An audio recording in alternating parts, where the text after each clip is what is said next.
चलो देखो भाई, बायोमोलिक्यूल के बारे में बात करेंगे और यहाँ पे क्या क्या बातें होने वाली हैं इस पूरे चैप्टर में, उनको यहाँ डिस्कस कर लेते हैं। सबसे पहले तो आप अगर देखें तो यहाँ पे सबसे पहली बात है methods to analyse chemical composition, यानी किसी भी एक सेल के अंदर, आपकी सेल के अंदर के जितने भी मॉलिक्यूल्स हैं वो बायोमोलिक्यूल हैं और उनकी केमिकल कंपोजिशन को एनालाइज करने के मेथड क्या है। सबसे पहले तो वो तरीका सीखेंगे, फिर प्राइमरी और सेकेंडरी मेटाबोलाइट्स के बारे में बात करेंगे, फिर carbohydrates, amino acids, protein, lipids और न्यूक्लियोटाइड, न्यूक्लिक एसिड, एंजाइम और उसके क्लासिफिकेशन और फैक्टर्स अफेक्टिंग एंजाइमेटिक एक्टिविटी, और फिर कैरेक्टरिस्टिक्स ऑफ एंजाइम और मैकेनिज्म ऑफ एंजाइम एक्शन और इनहिबिशन ऑफ एंजाइम एक्टिविटी। तो ये सारी चीजें हम लोगों को यहाँ डिस्कस करना है, ठीक है। सबसे पहली बात मेथड्स, कौन सा वो तरीका है जिससे हम लोग बायोमोलिक्यूल के बारे में बात करेंगे, लेकिन उससे पहले हम थोड़ा सा इंट्रोडक्शन की बात करते हैं, क्योंकि यहाँ से कुछ मेन बातें उठ जाती हैं कि प्रोटोप्लाज्म जो होता है वो कॉम्प्लेक्स मिक्सचर है बोथ ऑर्गेनिक और इनऑर्गेनिक,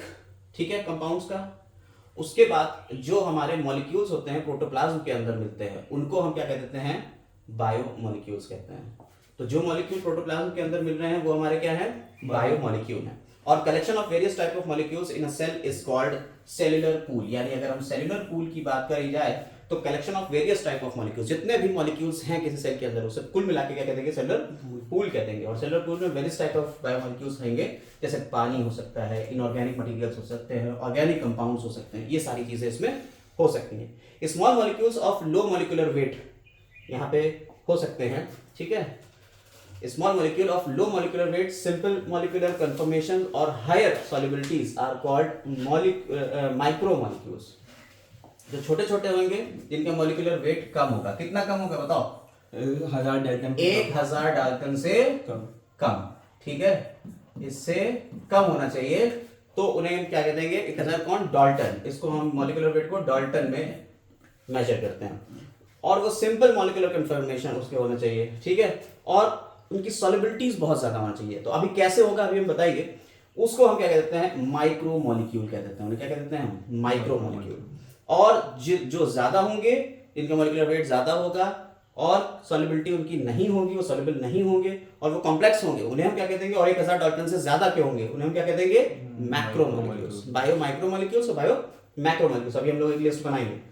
तो इसमें माइक्रो मॉलिक्यूल्स में क्या क्या जाते हैं, मिनरल्स आ जाएंगे, वाटर आ जाएगा, अमीनो एसिड्स आएंगे, सिंपल शुगर्स आएंगे और न्यूक्लियोटाइड्स। माइक्रो मॉलिक्यूल पकड़ लीजिएगा पॉइंट यहाँ से कि माइक्रो मॉलिक्यूल में कौन कौन सी चीजें आ रही हैं, mineral, water, amino acid, simple sugars और न्यूक्लियोटाइड्स। और न्यूक्लियोटाइड्स के मिलने से क्या बन जाएगा, न्यूक्लिक एसिड, अच्छा nucleic acid, DNA RNA. Amino acid के मिलने से क्या बन जाएगा, प्रोटीन बन जाएगा। और सिंपल शुगर्स, मोनोसैकेराइड्स के जोड़ने से डाइसैकेराइड और डाइसैकेराइड से पॉलीसैकेराइड। तो पॉलीसैकेराइड जैसे sucrose, fructose, sucrose, glucose, galactose, ये सब चीजें जो आ जाएंगी, ये जो हमारा जो सुक्रोज हो गया तो वो क्या है, वो है कॉम्प्लेक्स मैक्रोमॉलिक्यूल। यहां पे कुछ लिविंग कॉन्स्टिट्यूएंट्स हैं, list of representative inorganic constituents of living tissue. एक इनऑर्गेनिक कौन कौन सी चीजें होती हैं, देखिए सोडियम होता है, ठीक है, वो किस रूप में मिलेगा, Na+ के रूप में। पोटेशियम किस फॉर्म में मिलेगा, K+, calcium Ca2+, magnesium Mg2+, और वाटर और कंपाउंड्स में, कंपाउंड के लेवल पे NaCl, CaCO3, PO4 3- और SO4 2-, ठीक है, ये मिल जाएगा। एक लिस्ट दी हुई है यहाँ पे, अर्थ को ह्यूमन बॉडी से कंपेयर कराया जाएगा कि अर्थ के अंदर जो जो कंपाउंड्स हैं वो ह्यूमन बॉडी के अंदर कितने कितने मिलते हैं। यहां से क्वेश्चन उठ जाता है, अक्सर ये क्वेश्चन उठ जाता है। तो आप देखिए अर्थ क्रस्ट में, हमारी अर्थ क्रस्ट में 0.14% तुम्हारा हाइड्रोजन रहता है और 0.5% ह्यूमन बॉडी में रहता है हाइड्रोजन। इसके अलावा कार्बन की बात करी जाए तो 0.03% है, यहाँ 18.5% है कार्बन। और सबसे ज्यादा अमाउंट में जो मिल रही है ऑक्सीजन मिल रही है, यहां मिल रही है 46 और यहां मिल रही है 65। ये पॉइंट पकड़ने वाला है। ऑक्सीजन दोनों ही जगह, चाहे अर्थ क्रस्ट हो चाहे ह्यूमन बॉडी हो, उसमें सबसे ज्यादा आपको ऑक्सीजन देखने को मिल रही है। नाइट्रोजन अर्थ क्रस्ट में तो बहुत कम मिल रही है, लेकिन हमारे अंदर 3.3%। सल्फर 0.03, ठीक है, बिल्कुल जस्ट लाइक दिस। और यहां पे 0.3% पे जाती है। सोडियम जो है वो अर्थ में ज्यादा 2.8% और हमारे अंदर बहुत कम मिलता है, 0.2 के बराबर। कैल्शियम जो होता है वो 3.6 होता है, जबकि हमारे अंदर 1.5 होता है। मैग्नीशियम जो है वो 2.1% है और यहाँ 0.1% है। सिलिकॉन की तो बात ही क्या कहनी कि हमारे अंदर तो ना के बराबर है, यानी है ही नहीं, और यहाँ 27.7% है। यहाँ से एक चार्ट बन सकता है कि कितने कितने कहाँ कहाँ कौन कौन सी चीजें होती हैं, जो आपको इधर देखने को मिल सकता है। देखिए, various materials found in a cell have many uses, अलग अलग यूज हो सकते हैं। जैसे अब यहां से पॉइंट पकड़ने वाले आते हैं। ये पॉइंट कुछ ऐसे हैं जो डायरेक्ट क्वेश्चन बना के आपके सामने रखे जाते हैं। Mitochondria are rich in manganese, mitochondria में क्या आता है, मैग्नीज में वो रिच है। मॉलिब्डेनम ठीक है, ये is necessary for fixation of nitrogen catalysed bye enzyme nitrogenase. Nitrogenase enzyme को कैटालिसिस की तरह कौन पकड़ेगा, मॉलिब्डेनम। यानी नाइट्रोजिनेज एंजाइम का कोफैक्टर कौन होगा, कोफैक्टर और कोएंजाइम हम लोग लास्ट में पढ़ेंगे। Copper occurs in cytochrome oxidase, तो साइटोक्रोम जो है उसके अंदर क्या मिलेगा आपको, कॉपर मिलेगा, ये भी ऑक्सीडेज एंजाइम है। Magnesium is essential for large number of enzymes particularly those of utilising ATP, जो एटीपी को यूटिलाइज करते हैं उन एंजाइम के लिए मैग्नीशियम बड़ा इंपॉर्टेंट है। साथ ही साथ मैग्नीशियम क्लोरोफिल भी बना रहा है, आपको पता है, ठीक है।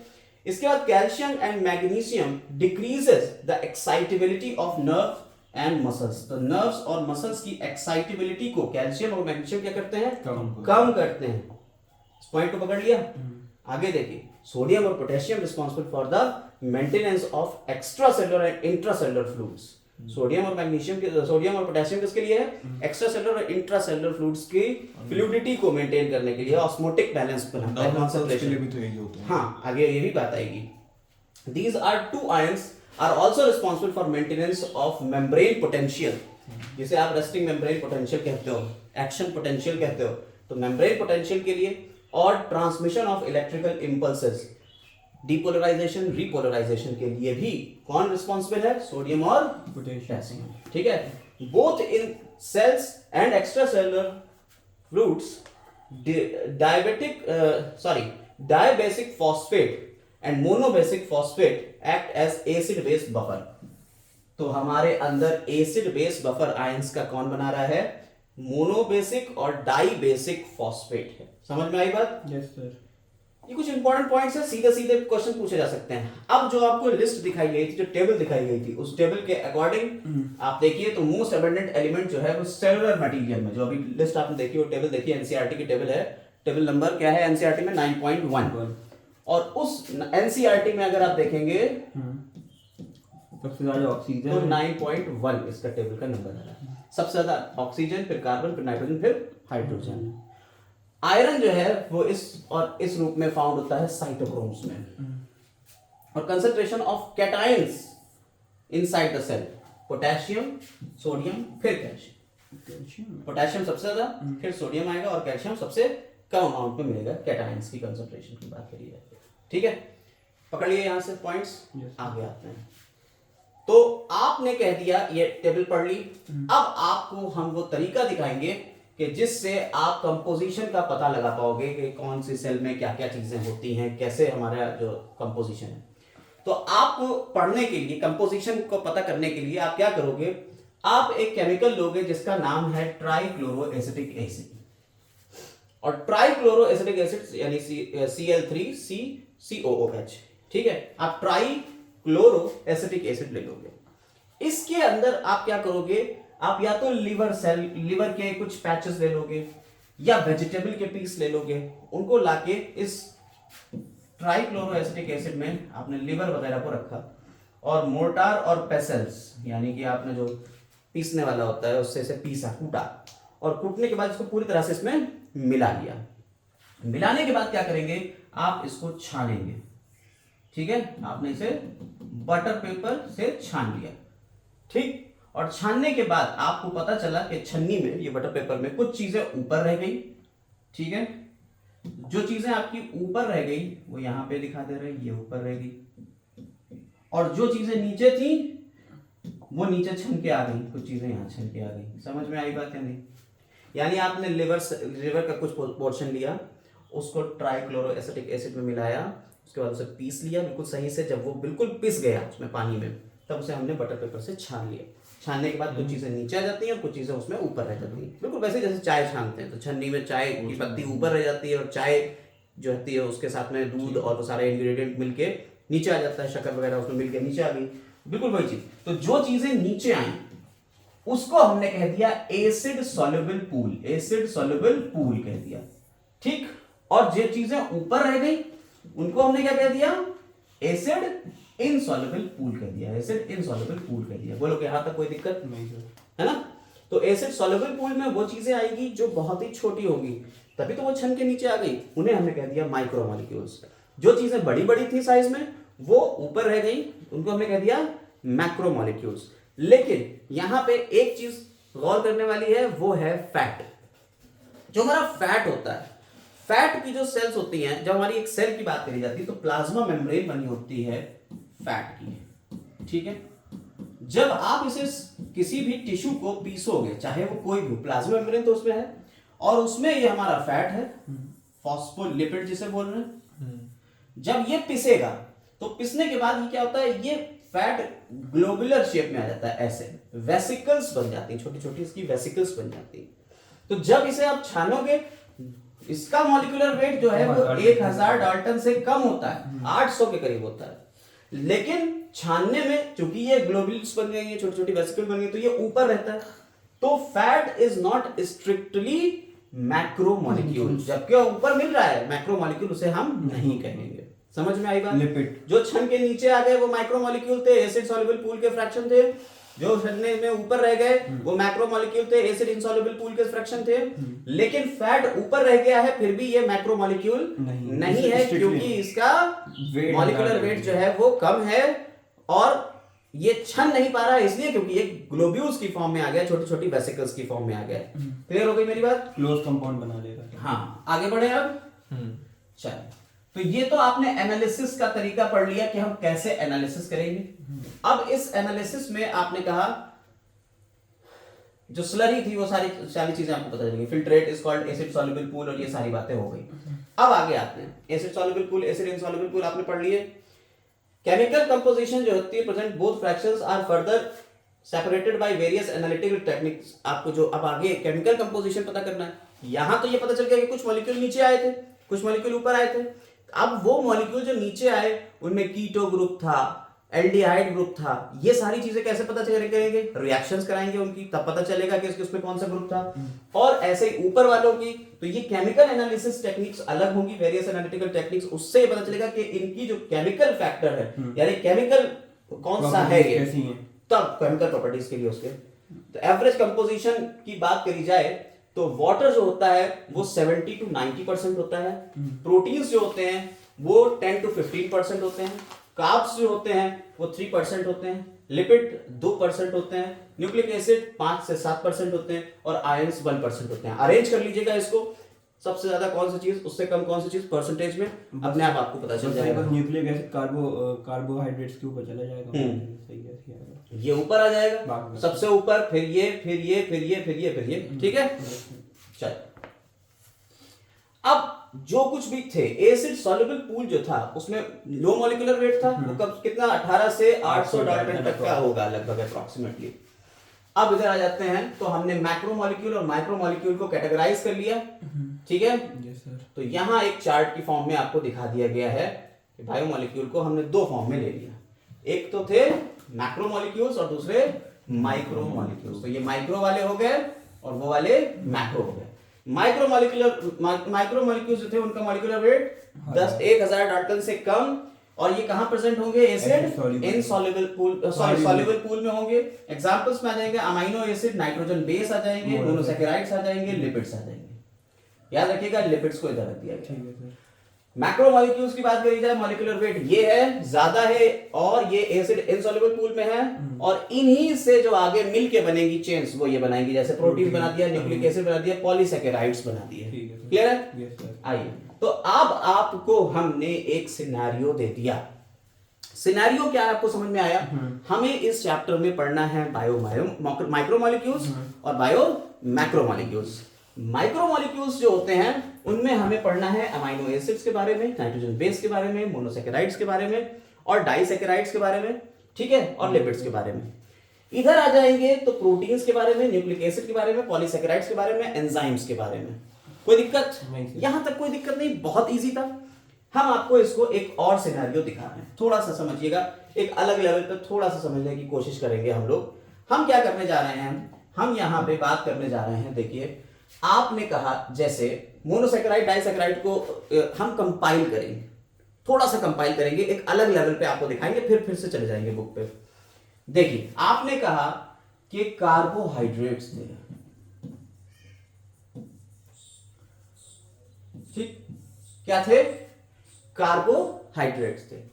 कार्बोहाइड्रेट्स जो होते हैं वो 3 तरीके के होते हैं, मोनोसैकेराइड, डाइसैकेराइड और पॉलीसैकेराइड। हाँ, डाइसैकेराइड या ओलिगोसैकेराइड और पॉलीसैकेराइड। बोलो यहां तक कोई दिक्कत किसी को? इसमें तो कोई दिक्कत नहीं है। मोनोसैकेराइड वो होंगे जिनमें सिंगल चेन होती है, कार्बन का नंबर, कार्बन के नंबर 3 से 7 तक होंगे। कार्बन के नंबर कितने? 3 से 7 तक। जनरली आपने ग्लूकोज का फॉर्मूला पढ़ा है CnH2n और ON, ये मान। अब इसमें n की जगह पे 3 रख दो, 4 रख दो, 5 रख दो, 6 रख दो, सारे फॉर्मूले आ जाएंगे। Cn यानी C3 रख दो यहाँ पे। H कितना हो जाएगा? 6O3, ये क्या हो जाएगा? ऐसे कह देंगे ट्रायोज। ऐसे ही C4 वाले को H8, टेट्रोज, हाँ, टेट्रोज, पेंटोज, ऐसे पेंटोज, हेक्सोज, हेप्टोज, 7 तक आ जाएंगे हेप्टोज, ठीक। ओलिगोसैकेराइड्स क्या होते हैं? ओलिगोसैकेराइड वो होते हैं जिनमें 8 से ज्यादा 2 से 10 मोनोसैकेराइड यूनिट होंगी, मोनोसैकेराइड।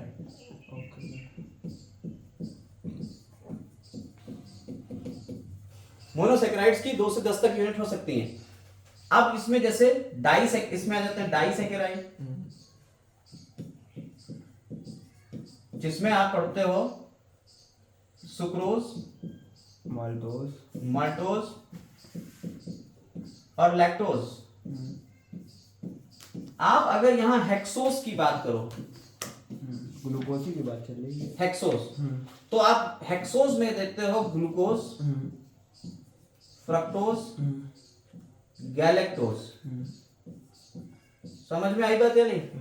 अब 2 ग्लूकोज को मिला दो, एक ग्लूकोज और फ्रक्टोज को मिला दो, सुक्रोज, तो बन जाएगा सुक्रोज। ग्लूकोज और माल्टोज, नहीं सॉरी, और दूसरा भी ग्लूकोज है, तो माल्टोज, ग्लूकोज और दूसरा है गैलेक्टोज, तो बन गया लैक्टोज। समझ में आई बात यार? बोलो कोई दिक्कत इसमें? नहीं। इन्हें क्या कहती है? डाइसैकेराइड।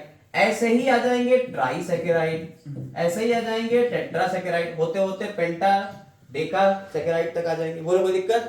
10-10 के भी जुड़ सकते हैं। अभी तो 2-2 जुड़े थे तो डाइसैकेराइड क्या है? 3-3 जुड़ सकते हैं, क्योंकि 2 से 10 तक मोनोसैकेराइड जुड़ सकते हैं। पॉलीसैकेराइड जिनकी फ्री चेन। अब पॉलीसैकेराइड का मतलब होता है जो 10 से ऊपर होंगे। अब 10 से ऊपर मोनोसैकेराइड जुड़ जाएंगे तब उसे हम क्या कहते हैं? ये भी 2 तरीके से हो सकते हैं, होमोपॉलीसैकेराइड और हेटेरोपॉलीसैकेराइड।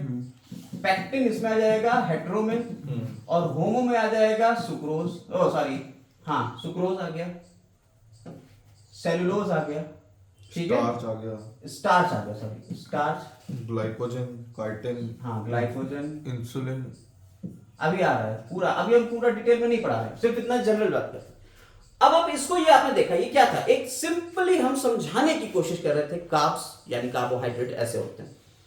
कार्बोहाइड्रेट के अगर इन 2 मॉलिक्यूल्स की हम डिस्कशन कर रहे हैं तो ये दोनों मॉलिक्यूल्स किसमें आ रहे हैं? एसिड सॉल्युबल पूल पे, और ये वाले आ रहे हैं एसिड इनसॉल्युबल पूल पे। हाँ सर, क्योंकि बात समझ में?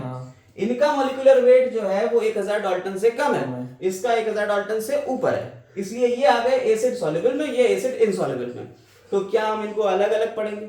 हमने एक बात पता कर ली कि हाँ ये जो है भाई साहब कहलाते हैं मोनोसेकेराइड, ऑलिगोसेकेराइड, पॉलीसेकेराइड, कार्बोहाइड्रेट्स ही हैं, लेकिन ये सिंपल शुगर्स हैं, ये थोड़ी एडवांस शुगर है, लेकिन ये आपके माइक्रोमोलिक्यूल के पार्ट है, ये मैक्रोमोलिक्यूल के पार्ट है। आपकी एनसीईआरटी ने क्या करा है, सिर्फ पॉलीसेकेराइड दे दिया, मोनोसेकेराइड ऑलिगोसेकेराइड छोड़ दिया, कह जाओ अपना खुद पढ़ लेना, एनसीईआरटी में लिखा भी नहीं। ऐसे ही अब हम अगले वाले एक टॉपिक पे आ रहे हैं, जैसे आपने कहा अमाइनो एसिड्स, क्या बात करी आपने? अमाइनो एसिड्स, आपके जो अमाइनो एसिड्स होते हैं ये लगभग 20 टाइप के होते हैं। हाँ सर। ह्यूमंस की बात कर रहे हैं, एक लिविंग बॉडी में जो प्रोटीन बनाएंगे वो 20 टाइप के अमाइनो एसिड होंगे। इनकी डिस्कवरी किसने करी थी? डिस्कवरी अलग अलग लोगों ने करी है, बात उसकी अलग होगी, लेकिन फिलहाल आप ये समझिए जो हम बताने की कोशिश कर रहे हैं। अमाइनो एसिड्स की अब 20 टाइप के हैं, चाहे प्लांट हो चाहे एनिमल हो, ये 20 ही टाइप के अमाइनो एसिड है, और इनके जुड़ने से अब इसमें अलग अलग आते हैं, लाइसिन, आर्जिनिन, ठीक है, ठीक है, ल्यूसीन, आइसोल्यूसीन, थ्रियोनिन, ट्रिप्टोफैन, ये सब अमाइनो एसिड के नाम है। आपने क्या करा, एक अमाइनो एसिड लिया, दूसरा अमाइनो एसिड लिया, तीसरा अमाइनो एसिड लिया, चौथा लिया, पांचवा लिया, ऐसे करते करते एक चेन बना ली। इस चेन को कह दिया पॉलीपेप्टाइड चेन। इसे क्या कह दिया आपने? Polypeptide chain. और पॉलीपेप्टाइड चेन ही आगे जाके यही प्रोटीन बनाएगी। ये क्या बना देगी? प्रोटीन। यही और कंडेंस होकर आरएनए बना देगा। हाँ, ये प्रोटीन बन गया। अब प्रोटीन जो है उनके अलग अलग structure, primary structure, secondary structure, tertiary structure और क्वार्टरनरी स्ट्रक्चर। बात समझ में आई है नहीं है?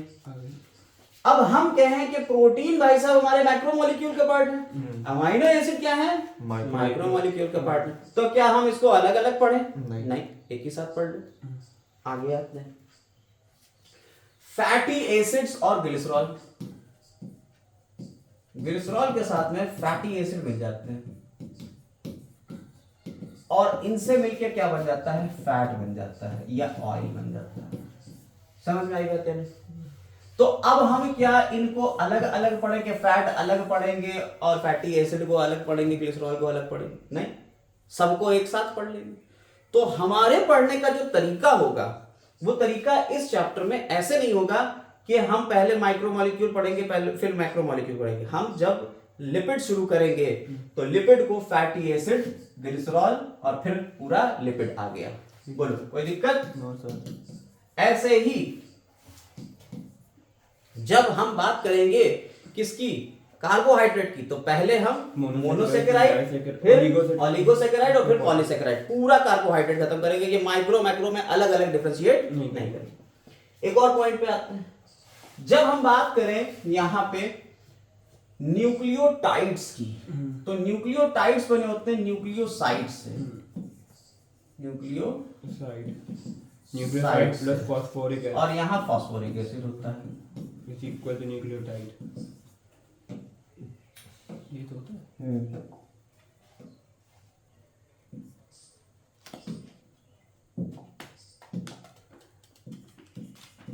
Phosphoric acid H3PO4।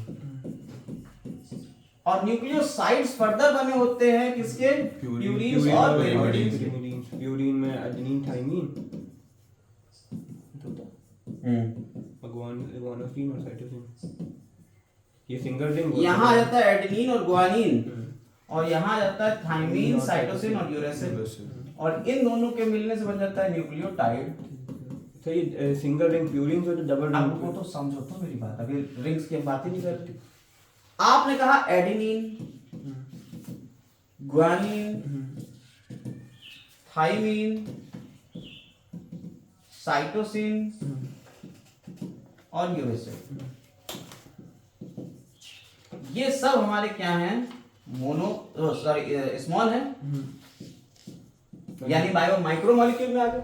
न्यूक्लियोटाइड तक बायो माइक्रोमोलिक्यूल में आ गए, लेकिन न्यूक्लियोटाइड यानी adenine, adenosine triphosphate, guanosine triphosphate, thymidine triphosphate, cytidine और यूरिडिन, इनसे मिलके क्या बन जाएंगे आपके?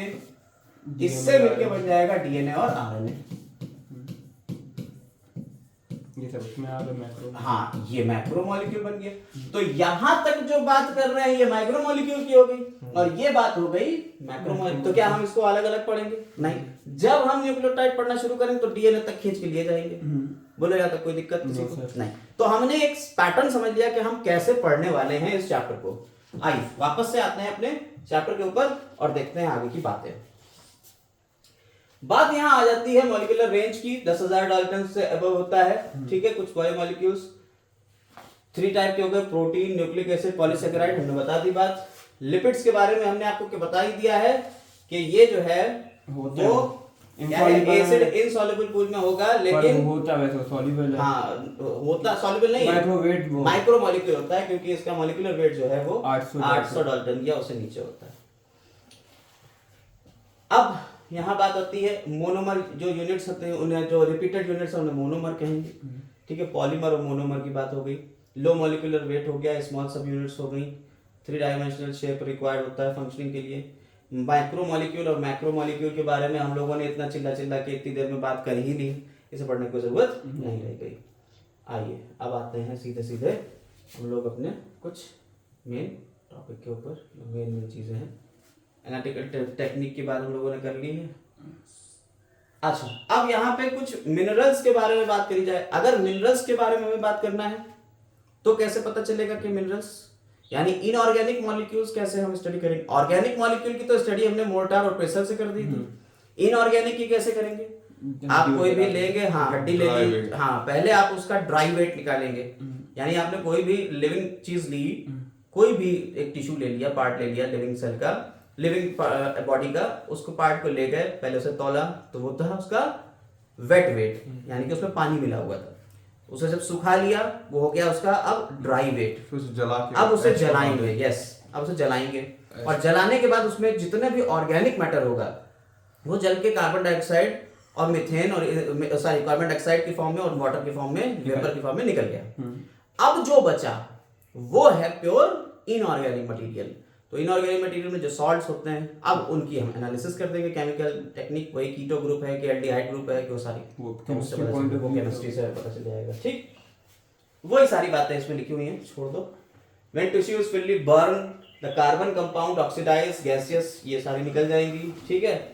जो उसमें जो बच जाएगा ऐश में क्या होगा? Contains inorganic elements such as calcium, magnesium. तो इनऑर्गेनिक कंपाउंड्स जो होते हैं वो ये सारे हो सकते हैं, ठीक।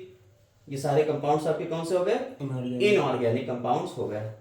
From the chemistry point of view तो आप इसके जो हैं वो एल्डिहाइड है, कीटोन है, एरोमेटिक कंपाउंड है, ये सारी बातें आप पता लगा सकते हो, ठीक है। अब यहाँ पे एक चीज आती है प्राइमरी और सेकेंडरी मेटाबोलाइट्स की। यहां से आपके कुछ और नए टॉपिक खुल रहे हैं। प्राइमरी और सेकेंडरी मेटाबोलाइट्स क्या होते हैं? सबसे पहली बात है कि मेटाबोलाइट्स ही क्या होते हैं। मेटाबोलाइट्स क्या होते हैं, आपको इसको पता करने के लिए आपको जाना पड़ेगा थोड़ा सा आगे। आपने अभी जो कुछ भी बातें करी थी, ये सारी बातें करी थी, ठीक है। ये सारी बातें करी और ये सारी बातें, ये जितनी भी बातें करी हैं, ये सब आपकी बॉडी के अंदर बन रहे हैं और टूट रहे हैं। ये आपको पता है ना। आप अगर छोटी सी एक बात पढ़े, आप लोग पढ़े लिखे लोग हैं, क्योंकि आप नीट की कोचिंग कर रहे हैं तो आप पढ़े लिखे लोग हैं, तो आपने क्या कहा? आपने कहा कि साहब ग्लाइकोलिसिस नाम की एक चीज होती है,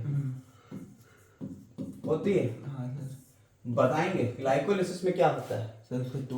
ग्लाइकोलिसिस में हम ग्लूकोज को पायरुविक एसिड में बदलते हैं, पायरुविक एसिड में बदलते हैं। 8 स्टेप रिएक्शन होती है, 10 स्टेप पायरुविक एसिड में बदलते हैं। अब ग्लूकोज को अगर पायरुविक एसिड में बदलना है तो हमारे पास 10 स्टेप है। पहले ग्लूकोज को ग्लूकोज 6 फॉस्फेट में, फिर फ्रक्टोज 6 फॉस्फेट में, फिर फ्रक्टोज 1,6 बाइफॉस्फेट में,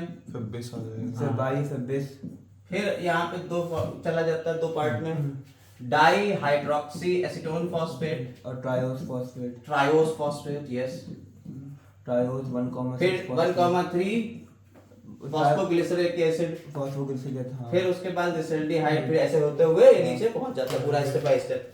तो आपने कहा ये जितने भी कंपाउंड्स बन रहे हैं स्टेप बाय स्टेप यहाँ बन रहे हैं, और फिर यहाँ पायरुवेट और फिर पायरुविक एसिड तक चला जा रहा है।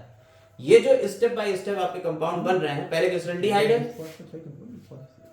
अच्छा 1, पहले 1,3 डाइफॉस्फोग्लिसरॉल्डिहाइड, हाँ, ठीक है। फिर 3 फॉस्फोग्लिसरॉल्डिहाइड, हाँ, फिर 2 फॉस्फोग्लिसरिक एसिड, हाँ, सर। फिर उसके बाद 2 फॉस्फोइनॉल पाइरुविक एसिड, फिर पाइरुविक एसिड। ठीक है। तो ये जो स्टेप बाय स्टेप टूट रहे हैं, इनमें क्या हो रहा है, ये जितने भी कंपाउंड बन रहे हैं, इन्हीं से रिटर्न में भी कुछ बन सकता है।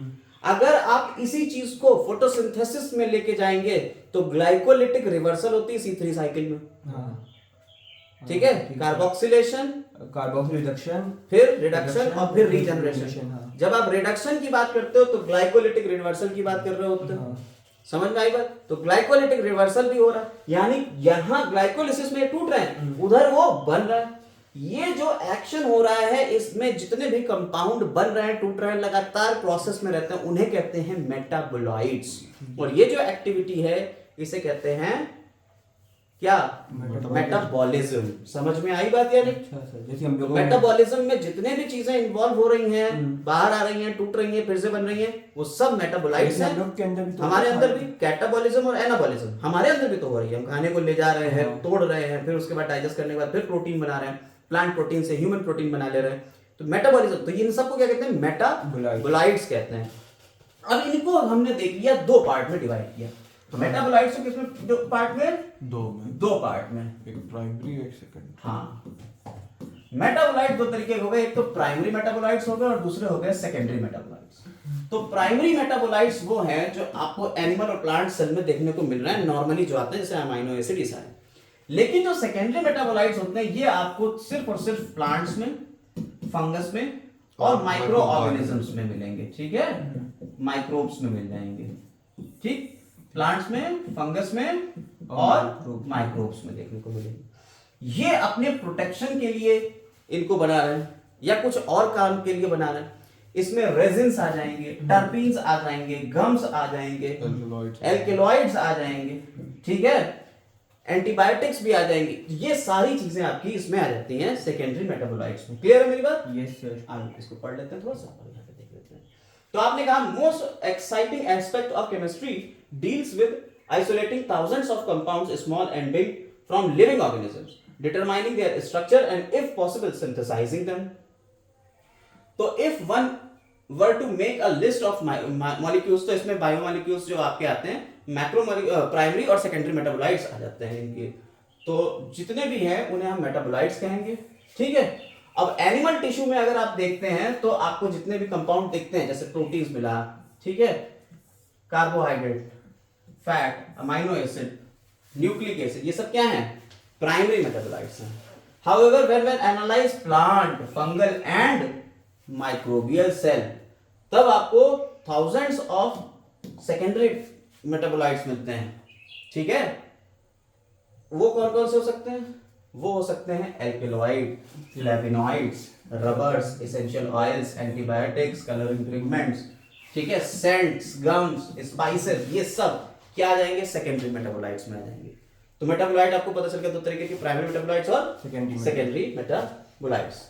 अब इनका प्राइमरी का और सेकेंडरी का रोल क्या होते हैं? वो अलग अलग, नॉर्मल फिजियोलॉजी को बनाए रखना, ठीक है, मेटाबॉलिज्म को मेंटेन रखना, ये सारे इसके रोल होते हैं।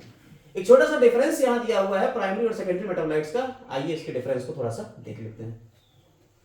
देखिए साहब, यहां आपको डिफरेंस देखने को मिल रहा है। तो प्राइमरी मेटाबोलाइट्स और सेकेंडरी मेटाबोलाइट्स क्या होते हैं? प्राइमरी मेटाबोलाइट्स जो होते हैं वो these are biomolecules required for basic metabolic process, और सेकेंडरी है वो क्या है? वो डेरिवेटिव है किसके? प्राइमरी मेटाबोलाइट्स के। क्लियर? ये प्रोड्यूस करते हैं जनरली क्वांटिटीज, ठीक है, generous quantities and can easily be extracted from the plant. और वहां क्या है? ये स्मॉल क्वांटिटीज में बड़ा मुश्किल से ये एक्सट्रैक्ट करे जाएंगे। ये क्या होते हैं? Found through out the plant kingdom, पूरे प्लांट किंगडम में मिलेंगे, लेकिन ये पर्टिकुलर फैमिलीज में अलग अलग हैं। जैसे कि आपकी मिर्च की फैमिली है तो उसमें मिर्च के स्पाइसेस मिल जाएंगी आपको, ठीक है। ऐसे ही आपने कहा कि ओपियोइड्स थे, उसमें ओपियम मिल रहा है, ठीक, मॉर्फिन, कोडीन, ठीक है, निकोटीन, ये स्पेशली अलग अलग प्लांट्स में तो मिल रहे हैं। तो ये हाँ, These are part of basic molecular structure of cell, और वो जो हैं not a part of basic molecular structure, ये part नहीं। They are highly useful to plants, और ये limited role है plant में। They are found from the start of the plant life, और वो बाद में बनेंगे, ठीक है, अलग अलग स्टेजेस पे। Some secondary metabolites have ecological importance too, which are mentioned in table number 9.5। अब यहां से आपके क्वेश्चन नीट में आया है, शायद 2024 में या 2025 का क्वेश्चन यहां से इस टेबल से आया हुआ है। 19 और 19 में आया तो है। इस टेबल को हम लोग देख सकते हैं, देखा है तुमने? 19 और 20 में ये एसेंशियल्स ऑयल और ये टॉक्सिन के बारे में पूछा है। हाँ, तो अब चलिए इसको डिस्कस कर लेते हैं। नहीं, ग्लूट 4 वाला आया है NCERT। अरे वो ग्लूट 4 भी नीचे आ रहा है ना, प्राइमरी सेकेंडरी मेटाबोलाइट कहाँ है, तो प्रोटीन है ना। हाँ। तो पिगमेंट्स की बात करें तो पिगमेंट्स जो होते हैं जैसे कैरोटीनॉइड्स और एंथोसियानिन हो गए, ज़ैंथोफिल हो गए, वो सब पिगमेंट्स हैं। एल्कलॉइड्स में आ जाता है मॉर्फिन, कोडीन, ठीक है। टर्पिनॉइड्स में आ जाता है मोनोटर्पिनॉइड्स और डाइटर्पिनॉइड्स। एसेंशियल ऑयल में लेमन ग्रास ऑयल। टॉक्सिन्स में आ जाते हैं एल्बिन्स और राइसिन्स, और लैक्टिन्स में आ जाते हैं कॉन्केवेलिन ए, और ड्रग्स में आ जाएगा तुम्हारा विनप्लास्टिन और कर्क्यूमिन, और पॉलीमेरिक सब्सटेंसेस में आ जाएगा रबर, गम्स और सेल्यूलोज। भाई साहब इस टेबल को बहुत अच्छे से पढ़ लीजिएगा, हो सकता है फिर इस टेबल से फ्रेम कर दें क्वेश्चन को, रट्टा मार लीजिएगा। इसके अलावा हमने आपको एक और एल्कलॉइड बताया था, यहाँ पे कौन सा था वो, टोबैको वाला, निकोटीन, ठीक है। Nicotine is injurious to health. हाँ, आगे आते हैं। अब बात शुरू करते हैं यहाँ से कार्बोहाइड्रेट्स की, ठीक है। धीरे धीरे अब हम लोग घुसना शुरू कर रहे हैं। अब कार्बोहाइड्रेट, एमिनो एसिड्स और प्रोटीन्स, और इस तरीके से आगे बढ़ते चले गए। कार्बोहाइड्रेट्स जो होते हैं हाइड्रेट्स ऑफ कार्बन, यानी कार्बन और उसके साथ में हाइड्रेट्स, कार्बन के हाइड्रेट्स, इन्हें हम कार्बोहाइड्रेट्स कहते हैं। CN और यहाँ पे भी N, तो इस तरीके से क्या होगा, CnH2nOl जनरल फॉर्मूला। तो हाइड्रेट्स ऑफ कार्बन तुम्हारे कार्बोहाइड्रेट कहलाते हैं, आते हैं सर। तो इसमें क्या होता है, carbohydrates are so called because most of them portion जो है हाइड्रोजन और ऑक्सीजन का सेम रहता है, इस तरीके से 2:1 का, इसलिए, ठीक। और इन्हें हम सैकेराइड्स कहते हैं। जनरली हम क्या कहते हैं, सैकेराइड, मोनोसैकेराइड, ऑलिगोसैकेराइड, पॉलीसैकेराइड, ठीक है। Carbohydrates are produced by green plants during photosynthesis. They constitute about 80% of dry weight of plant. यानी प्लांट के ड्राई वेट में 80% तुम्हारे कार्बोहाइड्रेट रहेंगे, ठीक है sir. Carbohydrates are derived into 3 classes, हमने आपको जो बता चुके हैं, मोनोसैकेराइड्स, ऑलिगोसैकेराइड्स एंड पॉलीसैकेराइड्स। आगे आते हैं।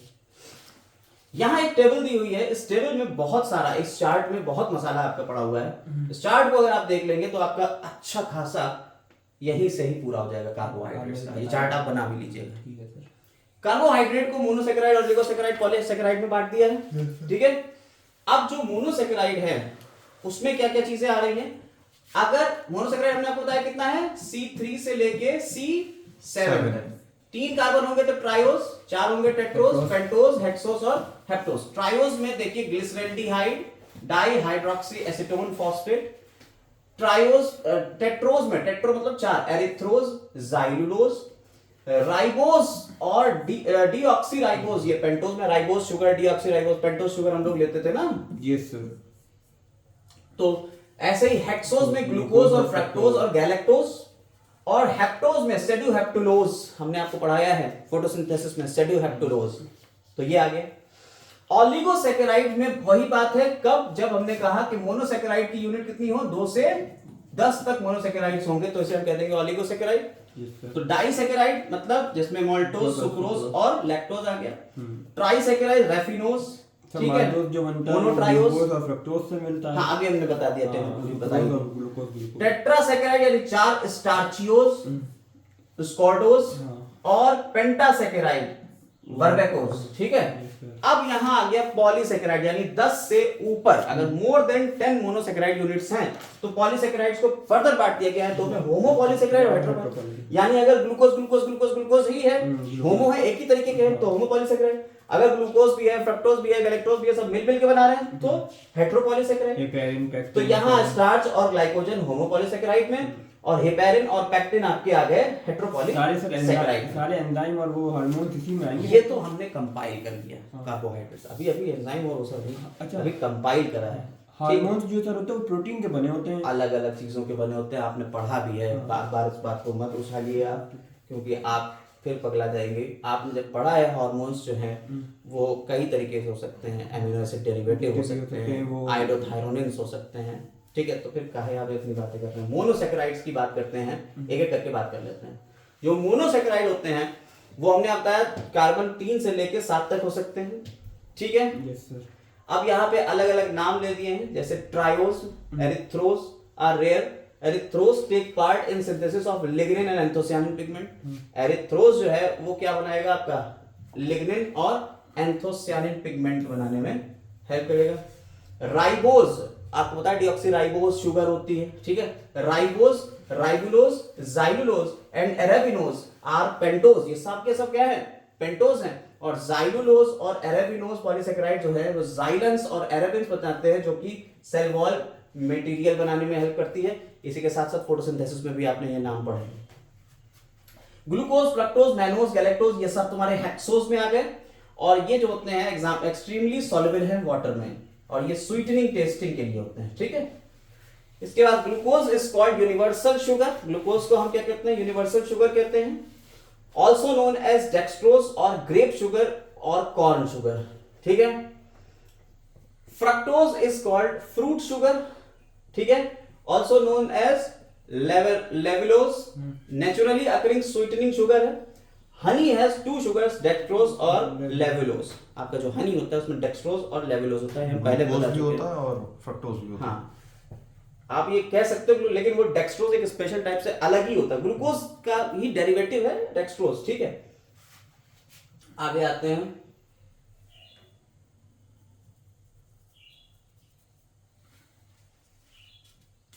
हेप्टोज यानी 7 वाले, उसमें सेड्यूहेप्टुलोज जो है इंटरमीडिएट है रेस्पिरेटरी और फोटोसिंथेटिक पाथवे का, आपको पता होना चाहिए। फोटोसिंथेसिस, अगर आप मेरा लेक्चर देखोगे फोटोसिंथेसिस के हमने सारे नाम दिए हुए हैं, ये मोनोसेकेराइड सारे वहीं कंपाइल हो गए फोटोसिंथेसिस में, जब हमने तुम्हें C3 C4 पढ़ाया है, लेक्चर देख लेना, उसमें पढ़ा हुआ है सब। पेंटोज एंड हेक्सोज मोनोसेकेराइड्स अगर in solid form open chain ring होती है। देखिए जरा ध्यान से सुनिए, पेंटोज और हेक्सोज जो होते हैं ये मोनोसेकेराइड हैं जो ओपन चेन रिंग में, ओपन चेन भी हो सकते हैं और रिंग शेप में भी हो सकते हैं। They are of 2 type. Ring chain जो होती है वो पायरानोज मिल जाती है ring, which has hexagonal shape with 5 carbon atoms and 1 oxygen atom. अभी आपने बनाया था हाँ पेंटोज में। पायरानोज और फिर फ्यूरानोज होती है, 2 तरीके की रिंग होती है। फ्यूरानोज रिंग जो होती है which has पेंटागोनल शेप, 5 5 ये वाला, हाँ ये वाला 4 ये फ्यूरानोज थी। 4 कार्बन, और ये अगर ऐसे मिलेगी तो पायरानोज, ऐसे वाली तो ये हो गई पायरानोज। अभी हम लोग पायरानोज और फ्यूरानोज समझ में आ गई? Yes sir. रिंग समझ में आ गई? हाँ सर। आगे आते हैं। मोनोसेकेराइड है फ्री एल्डिहाइड और कीटोन ग्रुप, जो कर सकता है कॉपर को इसमें, कॉपर 2+ को कॉपर में कन्वर्ट कर सकता है, इसीलिए इसे रिड्यूसिंग शुगर बोलते हैं। पॉइंट पकड़ लीजिएगा, मोनोसेकेराइड्स को रिड्यूसिंग शुगर क्यों कहा जा रहा है, क्योंकि इसमें एल्डिहाइड और कीटोन फ्री एंड पे मिल रहे हैं, जो कन्वर्ट कर सकते हैं कॉपर 2+ को कॉपर 1+ में, ठीक है। तो अगर उसने एक इलेक्ट्रॉन ले लिया है, तो इलेक्ट्रॉन के लेने को कहते हैं रिडक्शन, तो रिड्यूसिंग शुगर हो गई, ठीक। Monosaccharides have 2 important chemical properties. देखिए यहीं पे आपका फेहलिंग टेस्ट और बेनेडिक्ट टेस्ट आ जाते हैं, ठीक है। ठीक है सर, केमिस्ट्री में आप पढ़ेंगे, ठीक है। तो इसकी 2 इंपॉर्टेंट केमिकल प्रॉपर्टीज हैं। First, sugar having free aldehyde और कीटोन, जिसकी वजह से ये हो रहा है, और these are called reducing sugar. This property is on the basis of Benedict test और Fehling test to detect the presence of glucose in urine. यानी कि यूरिन में आपके ग्लूकोज आ रहा है तो कौन से टेस्ट होंगे, बेनेडिक्ट और फेहलिंग टेस्ट होंगे। दूसरा होता है एल्डिहाइड और कीटोन जो होते हैं monosaccharides can react and bind with an alcoholic group to another organic compound to join 2 compounds together, 2 compounds को एक, this is called glycosidic bond. Glycosidic bond भी आपको पता चल गया, यानी 2 एक दूसरे के साथ में जुड़ जाएंगे और ग्लाइकोसिडिक बॉन्ड बनाएंगे, पानी निकल जाएगा इसको। हाँ बिल्कुल। तो जो ग्लाइकोसिडिक बॉन्ड बन रहा है उसमें हाइड्रोलाइज करते हैं। आप ग्लाइकोसिडिक बॉन्ड को देख सकते हैं, यहाँ पे बना के दिखाया होगा भी होगा। देखिए सबसे पहले तो आप इनके स्ट्रक्चर्स देखिए, open chain, close chain, ring form. ये ओपन चेन में ग्लूकोज का ये स्ट्रक्चर आता है, रिंग फॉर्म में ये शेप आता है। अब इसी के अल्फा और बीटा तरीके के होते हैं, अगर अल्फा है तो ये होगा, बीटा होगा तो इसका जस्ट रिवर्सल हो जाता है।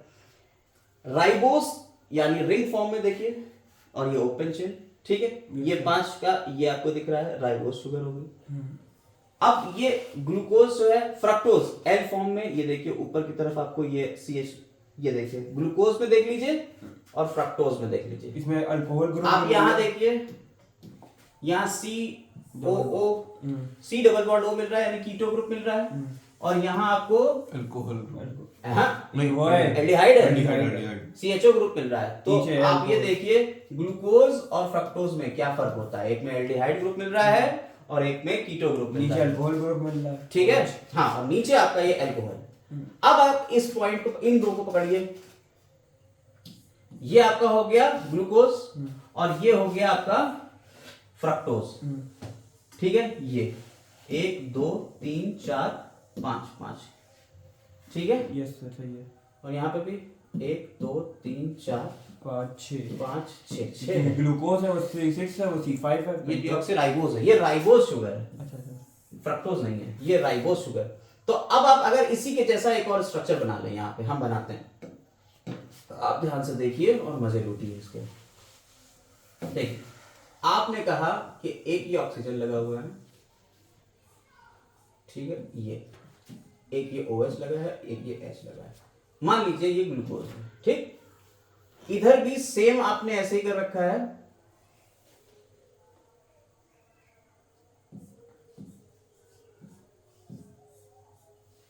ठीक है, OH है और ये H है। अच्छा, इधर भी आपका ये है, इधर देखेंगे तो आपका OH नीचे है और ये H ऊपर है ना, इधर। तो आपने कहा यहाँ पे ये कार्बन नंबर 1, ये कार्बन नंबर 2, ये कार्बन नंबर 3, ये कार्बन नंबर 4, ये कार्बन नंबर 5। थोड़ा सा समझिएगा ध्यान से, यहाँ पे भी सेम 1 2 3 4 और 5 ऊपर चला जाएगा, और फिर यहाँ से 5 और फिर ऊपर COOH 6 हो गए। ये हाइड्रोजन और ये दोनों बॉन्ड बनाएंगे। जब ये दोनों बॉन्ड बनाएंगे तो क्या होगा, इससे वाटर निकल जाएगा, यस सर। और वो एक O बन, एक या O रह ईस्टर बॉन्ड जाएगा, आ जाएगा। हाँ, ग्लाइकोसिडिक बॉन्ड, ठीक, ये O रह गया। बाकी आपका सेम ये मटेरियल ऐसे बना रहेगा, ठीक है। Alpha 1,4 glycosidic bond. यस, अब ये अल्फा था, ये भी अल्फा था, ठीक। तो यहां पे चौथा और यहां पहला है, तो 1,4 और अल्फा, क्योंकि अल्फा है ये दोनों, अल्फा 1,4 ग्लाइकोसिडिक बॉन्ड या लिंकेज। समझ में आई बात या नहीं, बोलो। तो ये अल्कोहल ग्रुप जो थे, इन्होंने ही तो एक दूसरे के साथ में बॉन्डिंग करी, ये दूसरी प्रॉपर्टीज होगी। तो ये जब आपके कार्बोहाइड्रेट्स के बीच बॉन्ड बनेगा तो कौन सा बॉन्ड होगा, वो ग्लाइकोसिडिक बॉन्ड होगा। ठीक है सर। अब अल्फा 1,4 हो, बीटा 1,4 हो, बीटा 1,6 हो, ये अलग अलग होंगे। अभी इनके नाम हम लोग यहाँ देखेंगे। समझ में आ गई बॉन्ड कैसे बन रहा है, समझ में आ गया। हाँ सर। चल, अब यहाँ पे बात आती है रिड्यूसिंग और नॉन रिड्यूसिंग, दो तरीके की शुगर्स पर मिली है। एक वो जिसमें कीटो ग्रुप या एल्डिहाइड ग्रुप होगा, वो क्या कर देंगे, बेरिडिक और कॉपर क्यूप्रस आयन में बदल देंगे। क्योंकि वो और यहाँ पे कीटो और एल्डिहाइड ग्रुप फ्री मिलेगा नहीं, तो ये कर नहीं पाएंगे, तो नॉन रिड्यूसिंग शुगर होगी, ये रिड्यूसिंग शुगर होगी। डेरिवेटिव मोनोसैकेराइड्स, इनके डेरिवेटिव्स भी होते हैं, यानी डीऑक्सी शुगर्स, डीऑक्सीराइबोज और amino sugars. Monosaccharide have amino group, glucosamine, galactosamine, याद आ रहे हैं कहीं नाम सुने हैं, एन एसिटाइल ग्लूकोसामीन, ठीक है। शुगर एसिड्स, ठीक है, लैक्टुरोनिक एसिड, गैलेक्टुरोनिक एसिड, एस्कॉर्बिक एसिड, ये सब शुगर एसिड है, उनके ही डेरिवेटिव्स है शुगर्स के। शुगर अल्कोहल, ग्लिसरॉल, मैनिटॉल, उधर आ गया एलगी वाला। ठीक है, समझ में आई। हाँ। तो ये सब क्या है, ये शुगर्स। अब देखिए, अगर आप बायोमोलिक्यूल पढ़ रहे हो, तो अगर आपने पूरी बायोलॉजी पढ़ ली, अब आपको चीजें बहुत क्लियर हो जाएंगी बायोमोलिक्यूल की, सब एक एक चीज दिखने लगी आपको। आते हैं इधर ऑलिगोसैकेराइड। तो ऑलिगोसैकेराइड कैसे बन रहा है, वही बात है, दो मोनोसेकेराइड्स के मिलने से और उनके बीच में जो बॉन्ड बनेगा वो कौन सा बॉन्ड है? Glycosidic bond। अब वो अल्फा हो, बीटा हो, क्या हो, आगे देखेंगे। यहां पे क्या है, डाइसेकेराइड्स हैं, ठीक है, दो मोनोसेकेराइड्स के मिलने से बनेंगे। नॉर्मली फॉर्म्स फर्स्ट और 4 कार्बन के बीच में बॉन्ड बन रहा है तो 1,4 बॉन्ड बनेगा, ठीक है। आइए देखिए यहां पे सुक्रोज, देखिए एक ग्लूकोज है और यहां फ्रक्टोज है। ग्लूकोज और फ्रक्टोज के बीच बॉन्ड बना सुक्रोज, कौन सा बॉन्ड था? Alpha 1,2 glycosidic linkage. अच्छा वो अल्फा वो beta. Lactose beta 1,4 glycosidic linkage. Maltose alpha 1,4 glycosidic linkage. बोलो कोई दिक्कत? नहीं सर। बहुत आसान, नो सर। समझ में आ गई? अब तो चीजें समझ में आ रही है ना, हर एक चीज। तो लिंकेज कैसे है हमने आपको बता दिया, आगे आते हैं। चल आप इसमें टेंशन लेने की कोई जरूरत ही नहीं है, बहुत आसान हो गया हम लोगों के लिए। कार्बोहाइड्रेट्स तो पूरी तरह से हो गया। Lactose milk. अब शुगर्स जो है स्टोरेज प्रोडक्ट है फोटोसिंथेसिस का, ठीक है, शुगर केन और शुगर बीट में मिलेगा। लैक्टोज जो है शुगर बीट, अरे चुकंदर, अच्छा अच्छा अच्छा, ठीक है, चुकंदर हो गई, शलजम हो गई, ठीक। वो लैक्टोज और मिल्क शुगर ह्यूमन मिल्क में मिलेगा लैक्टोज, और काउ मिल्क में भी मिल जाएगा। अच्छा बीट रूट जब भी उसको कहते हैं। इट इज फॉर्म्ड 1 ग्लूकोज, अब वो तो आपको पता ही है, ठीक है। हम माल्ट शुगर है, ये किसमें मिलेगी? माल्ट शुगर, बार्ले वगैरह में मिलेगी, स्टार्ची सीड में मिलेगी, और यहीं से आपका बन जाएगा कौन?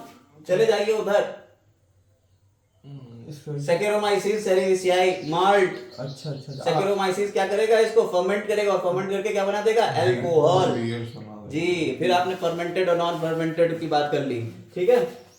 Maltose and lactose are reducing disaccharides, ठीक। माल्टोज और लैक्टोज कैसे हैं? रिड्यूसिंग डाइसैकेराइड है, फेडिंग सॉल्यूशन और ये सब पता ही। और वो non reducing, hence sucrose are non reducing. Sucrose कैसा है? Non reducing. ट्राइसैकेराइड यानी 3 क्यों होंगे? इसमें रैफिनोज नाम आ जाता है। Raffinose is common trisaccharide found in plants. Upon hydrolysis raffinose किस में चीजों में टूटेगा, यानी रैफिनोज किससे मिलेगा? ग्लूकोज, फ्रक्टोज और गैलेक्टोज से मिलकर बना होता है, ये ट्राइसैकेराइड हो गया, ठीक है। Larger oligosaccharides are attached to the cell membrane. तुम्हें पता ही है सेल मेम्ब्रेन में ऊपर की तरफ जो होते हैं ग्लाइकोलिपिड्स और ग्लाइकोप्रोटीन्स, याद आया? ये रिकॉग्नाइज करते हैं, वो सब ट्राइसैकेराइड है। एंटीजन स्पेसिफिसिटी के लिए। पॉलीसैकेराइड्स की बात करी जाए अब तो आपको ग्लूकोज, फ्रक्टोज, गैलेक्टोज ये सारी चीजें मिलेंगी। Starch, glycogen, cellulose, pectin, hemicellulose, ये सब तुम्हारे एग्जांपल है पॉलीसैकेराइड के। लेकिन कुछ होते हैं होमो और कुछ होते हैं हेटेरो।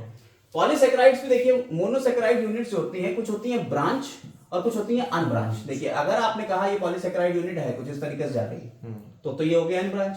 लेकिन आपने कहा ऐसे ऐसे जा रही है, बीच बीच में ये ऐसे ऐसे भी है तो ये हो गई ब्रांच।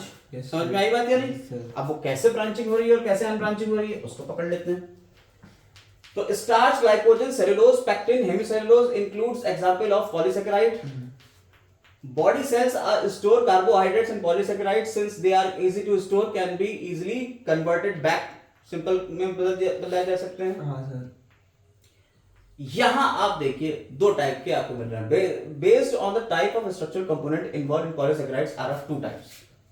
तो आप यहां देखिए, ये तो ब्रांच वाला है। हाँ यहां आप देखिए तो ये ग्लूकोज ग्लूकोज ग्लूकोज चलता चला जा रहा है और यहां देखिए ये ऊपर आ गए भाई साहब, इससे एक लिंक निकल गया। तो अल्फा 1,4 तो ये तो चेन में मिल रहा है और ये वाला जो इसका साइड चेन बनाएगा वो क्या होगा? अल्फा 1,6 लिंकेज से होगा, अमाइलोपेक्टिन, ठीक है। और ये एमाइलोपेक्टिन ब्रांच पॉलीसैकेराइड, एमाइलोपेक्टिन का एग्जांपल है।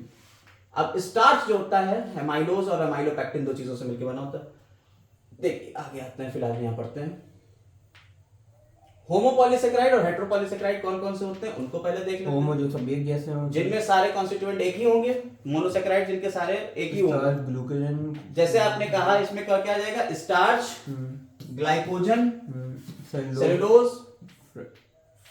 फ्रक्टेन, जाइलिन, एराबिन और गैलेक्टिन, ये आपके आ गए होमोपॉलीसैकेराइड। हेटेरोपॉलीसैकेराइड्स में आपके आ जाते हैं काइटिन, अगर, एराबिनोग्लैक्टिन्स और arabinoxylin.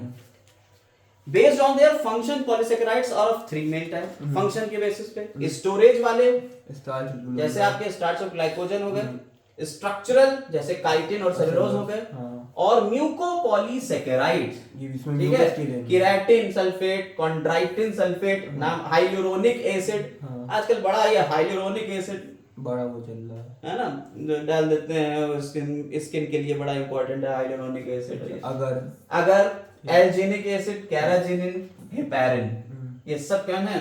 अच्छा। ये आपके हो गए कौन से? म्यूकोपॉलीसैकेराइड। कैरेटीन जो होता है बालों में होता है। जी जी जी जो प्रोटीन नहीं इसलिए बना होता है कार्बोहाइड्रेट का। जी, केराटिन सल्फेट है। अच्छा सल्फेट वाला केराटिन सल्फेट कॉन्ट्रैक्ट, हाँ केराटिन प्रोटीन होता है। स्टोरेज पॉलीसैकेराइड्स की बात करी जाए तो आपने कहा स्टार्च जो है वो एबंडेंस में मिलता है उसमें, राइस में, व्हीट में और अदर पोटैटो में, लेग्यूम में, पोटैटो में, टैपियोका में मिल जाता है, बनाना में मिल जाता है। It is form during the photosynthesis, ठीक है। ग्लाइकोजन लिवर में मिलता है और मसल्स में हमारी स्टोर रहता है मैमल्स की। Yes sir. Strong carbohydrates in the form of polysaccharides has two advantage. First, during their formation, many monosaccharide of water are removed. जब formation होगा तो water remove होगा. This helps in condensing bulk of storage. तो condense हो जाएगा तो ढेर सारा storage बन जाएगा, ठीक है। Second, utilizing small carbohydrates, polysaccharides are relatively easy to store, ठीक। When necessary, polysaccharides are broken down. अब आते हैं स्टार्च के ऊपर।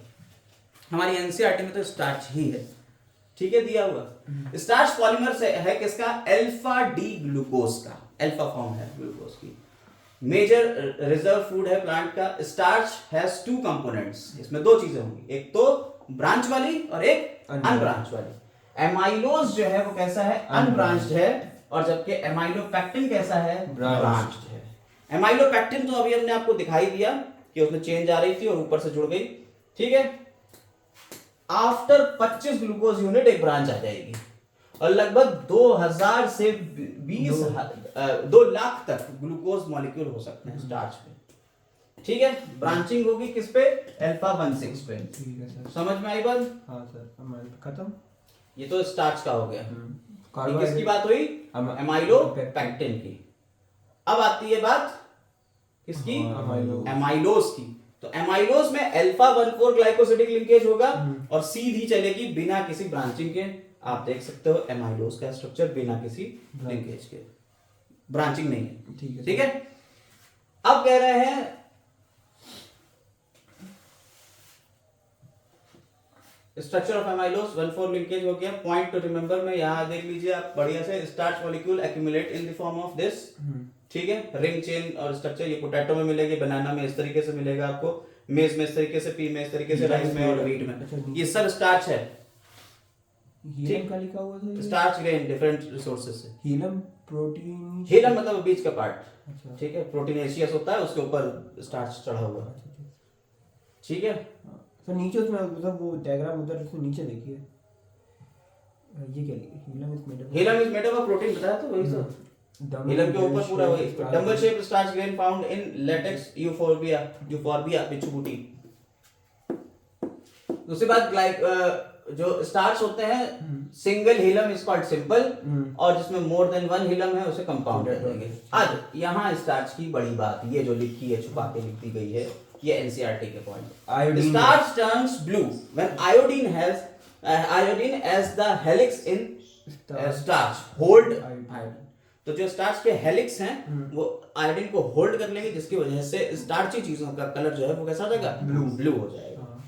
आयोडीन टेस्ट भी होता है। एमाइलोज के बारे में एक और बात ये 200 से 1000 यूनिट होती हैं एमाइलोज की। एमाइलोपेक्टिन में 20 से 2000 से 2 लाख तक हो सकती हैं, ठीक है। आइए ग्लाइकोजन के बारे में बात कर लेते हैं थोड़ी सी। ग्लाइकोजन जो होता है एनिमल क्या है? स्टार्च की तरह इक्विवेलेंट है, एनिमल में स्टोर करने के लिए होता है। फंजाई में भी ये स्टोरेज के लिए होता है, यानी फंजाई और एनिमल का रिजर्व फूड मटेरियल ग्लाइकोजन है। Glycogen turns red violet when iodine. Glycogen जो है वो कैसा हो जाएगा? आयोडीन सॉल्यूशन में रेड और वायलेट है। सर प्लांट का क्या है? प्लांट में तो स्टार्च है ना, रिजर्व फूड मटेरियल। हम लोगों में ग्लाइकोजन, अच्छा फंगी में भी है, ठीक है। और इसमें जो बॉन्ड्स होते हैं वो अल्फा 14 ग्लाइकोसिडिक बॉन्ड्स होते हैं। जो लिंकेज है वो क्या है, अल्फा 1,6। इसमें ब्रांच निकलेगी। हाँ, हर 10 से 40 ग्लूकोज के बाद, ठीक है।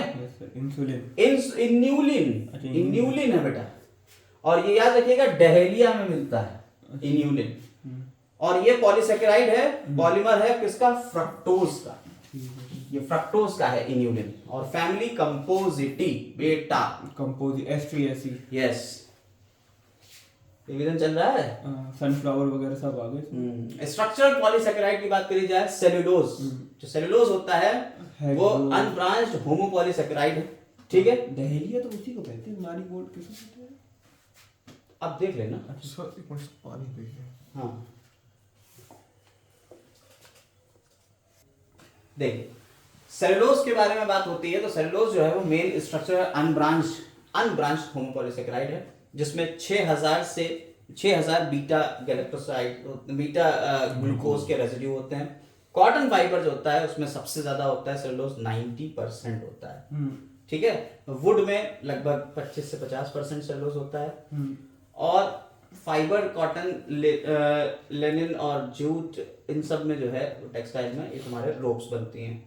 आर्टिफिशियल फाइबर जो है वो रेयन है, मैन्युफैक्चरिंग, ये सब मतलब जनरल बातें हैं, इनको याद रखने की कोई जरूरत नहीं है। सेलुलोज जो है वो सेलुलोजिक एसीटेट में बदल जाएगा केमिकल्स की फॉर्म में, ट्रीटमेंट अगर करेंगे केमिकल्स का इन सब में, उसकी भी कोई ऐसी खास बात यहाँ नहीं है। आइए ये देखिए, डायग्रामेटिक रिप्रेजेंटेशन ऑफ ग्लाइकोजन, ये एनसीईआरटी का डायग्रामेटिक रिप्रेजेंटेशन है, आप कर चुके हो इसको, अभी ऊपर आप ग्लाइकोजन को पढ़ के आए हो। सेलुलोज जो है वो हाइड्रोलाइज होता है सॉल्युबल शुगर्स को, अब इतना डिटेल में नहीं जाएंगे। सेलुलोज आते हैं काइटिन के ऊपर। काइटिन जो है वो एक पॉलीसेकेराइड है, found in exoskeleton insect, crabs और प्रॉन्स, ठीक है। Chitin is similar to cellulose in many ways except that its basic unit जो है वो ग्लूकोज नहीं होती है, जबकि उसके ही जैसी होती है, containing nitrogen, N acetyl glucosamine, ठीक है। अभी डेरिवेटिव बता चुके हैं हम आपको, उसमें आपने पढ़ लिया है, N acetyl glucosamine. Although chitin is soft and leathery, it becomes hard when impregnated with calcium carbonate or certain proteins, ठीक है। अच्छा सर, जो विंग ऑफ कॉकरोच इससे बने होते हैं काइटिन, वही काइटिन के हैं। पेक्टिन जो होता है, पेक्टिन आपने पढ़ा है, हेमिसेलुलोज उसमें होता है, पेक्टिन, कोलेनकाइमा में, हाँ, बीच बीच में पेक्टिन भरा हुआ होता है। तो पेक्टिन जो होता है, pectin and hemicellulose are structural polysaccharides होते हैं। Pectin are made up of arabinose, galactose और गैलेक्ट्रोनिक एसिड। पेक्टिन एसिड और एसिडिक पॉलीसेकेराइड मिथाइल ईस्टर किसके है, इसके, छोड़ दो इसको। पेक्टिन के बारे में इतनी जानकारी बहुत है, आगे आते हैं। मिडिल लैमेला पेक्टिन वगैरह का बना हुआ है, ठीक है, कैल्शियम पैक्टेट का बना हुआ है। Fruit wall containing high percentage of pectin, during ripening pectin break down into simple sugars, ठीक है। अब आते हैं हेमिसेलुलोज। हेमिसेलुलोज जो है वो मिक्सचर है जाइलोज का, linked by beta 1,4 glycosidic bond, ठीक। जाइलेंस, एराबिन्स और ये hemicellulose are hemicellulose. Food such as dates have hemicellulose as the reserve food. Dates में हेमिसेलुलोज जो है रिजर्व फूड की तरह होता है। आते हैं म्यूकोपॉलीसेकेराइड्स, म्यूकस लाइक होते हैं, ठीक है। तो स्लाइमी सब्सटेंस है, ठीक। अब आपने वो स्लाइमी सब्सटेंस, जैसे ईसबगोल, जब ईसबगोल की भूसी होती है उसको हम लोग डालते हैं पानी में तो वो स्लाइमी बन जाता है। तो भिंडी, मालवेसी फैमिली, भिंडी में आपको देखने को मिलता है, फैमिली मालवेसी में वो मिलता है, ये म्यूकोस पॉलीसेकेराइड्स हैं। म्यूसिलेज आपने देखा है, म्यूसिलेज की कवरिंग होती है नॉस्टॉक वगैरह के ऊपर, ये किसका बनाता है, गैलेक्टोज और मैनोज का बनाता है। मैनोज उसमें मिलता है, रेड फंगी, रेड एल्गी में, रेड एल्गी में मिलता है क्या, मैनोज याद नहीं आ रहा। रिजर्व फूड मटेरियल देख लो, नहीं रेड एल्गी नहीं होता। रेड एल्गी का रिजर्व फूड मटेरियल क्या है भाई, फ्लोरिडियन स्टार्च। फ्लोरिडियन स्टार्च, हाँ हाँ वो तो रेड एल्गी का फ्लोरिडियन स्टार्च है। मैनिटॉल और लेमिनेरिन जो है वो तुम्हारा फियोफाइसी का है, ठीक। मैनोज रेड एल्गी नहीं है, कुछ और है। आइए इधर आते हैं, उसकी तुम सेल वॉल की बात कर रहे हो, रेड एल्गी की, ठीक है। हाँ, रेड एल्गी की मैनोज, एल्जिन मिलता है ब्राउन एल्गी में, मैनोज नहीं होता है वहाँ पे, ठीक है। एल्जिन, कैराजिनिन, ये सारी चीजें आपने पढ़ी हैं। आते हैं mucopolysaccharides are found in cell walls of bacteria, ठीक है, connective tissue of animals as well as body fluids. These bind proteins in the cell walls and connective tissues. Water interesting space हो गया, छोड़ जाने दो उसमें. टेंडन और ligament में भी म्यूकोपॉलीसैकेराइड देखने को मिलेगा. आते हैं इधर अब थोड़ी और बातें. विक्टोरस ह्यूमर छोड़ दो. हाइलुरोनिक एसिड हाइलुरोनिक स्किन के ये लिए कनेक्टिव टिश्यू में होता है, ठीक है. हाँ. केराटिन सल्फेट, कॉन्ट्राइटिन सल्फेट छोड़ दो इसको सबको, अब ज्यादा डिटेल में लेना. हिपेरिन पॉलीसैकेराइड किसका है? अल्फा 1,4 ग्लूकोसामीन और ग्लूकोनिक एसिड, ठीक है. ये बस थोड़े थोड़े पॉइंट हम आपको, जितना बोल रहे हैं बस उतना ही याद रखना, फालतू ज्यादा याद रखने की बात नहीं.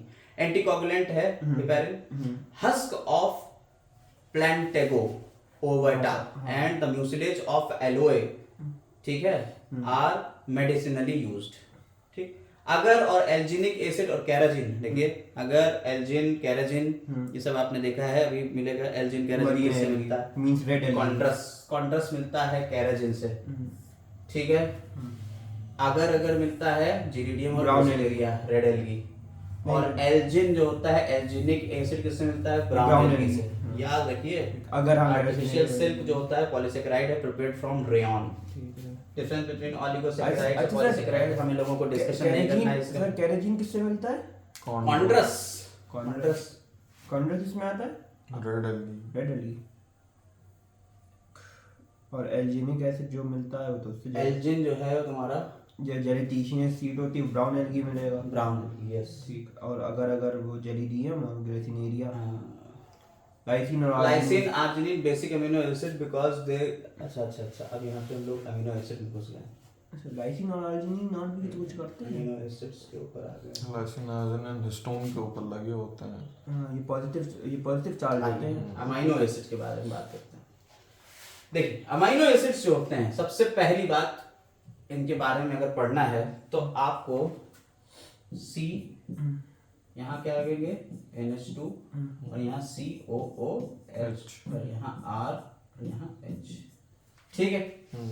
यानी अमाइनो ग्रुप होगा और एसिडिक ग्रुप होगा, उसे कह देंगे अमाइनो एसिड. ये जो कार्बन होता है इस कार्बन को क्या कहते हैं? अल्फा कार्बन, जो इससे लगा हुआ है अल्फा कार्बन कहते हैं.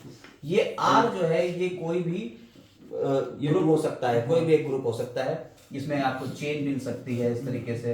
यहाँ CH2 मिल सकता है, CH3 मिल सकता है, ठीक है. OH मिल सकता है, वो कुछ भी हो सकता है. R वेरिएबल OH नहीं होगा सर, RC से ही होगा जो होगा. हाँ चलो C से मान लो तुम, कोई भी चीज है वेरिएबल होगा, ठीक है. ये कायरल कार्बन है, जरा सबसे अलग अलग है ये चार, ठीक है. तो अमाइनो एसिड्स जो होते हैं स्मॉल मॉलिक्यूल्स होते हैं made up of carbon, hydrogen, oxygen, nitrogen. ये अभी बताया आपको. इन सम केसेस सल्फर के भी होते हैं, क्योंकि सल्फर कंटेनिंग अमीनो एसिड कौन है? सिस्टीन और मिथियोनिन. याद रखिए आप, ये सब चीजें याद रखिए. 12th क्लास से आपको इससे रिलेट करना पड़ेगा. ग्लूटामिक एसिड देखिए ईच अमीनो एसिड में आपको बता दिया फ्री अमीनो ग्रुप होता है और फ्री कार्बोक्सिल ग्रुप है और R है साइड चेन, ठीक है.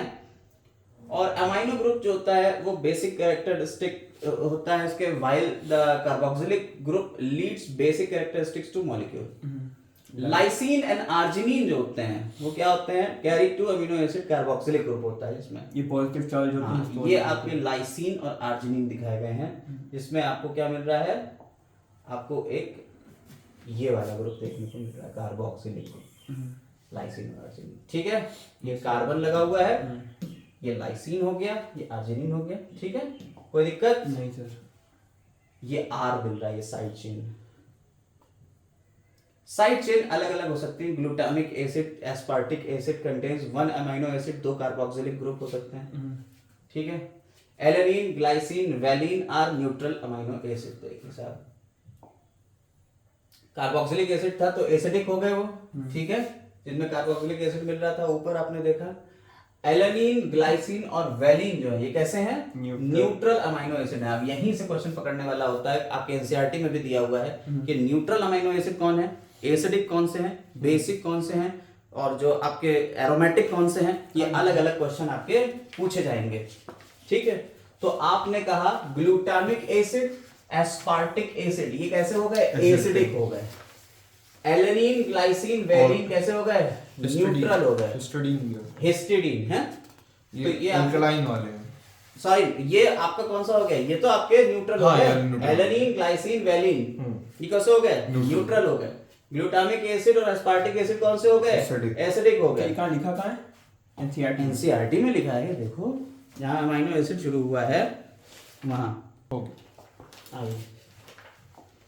तो कह रहे हैं there are 20 different amino acid codes our DNA. हमारा डीएनए जो है 20 तरीके के अमीनो एसिड को कोड करता है।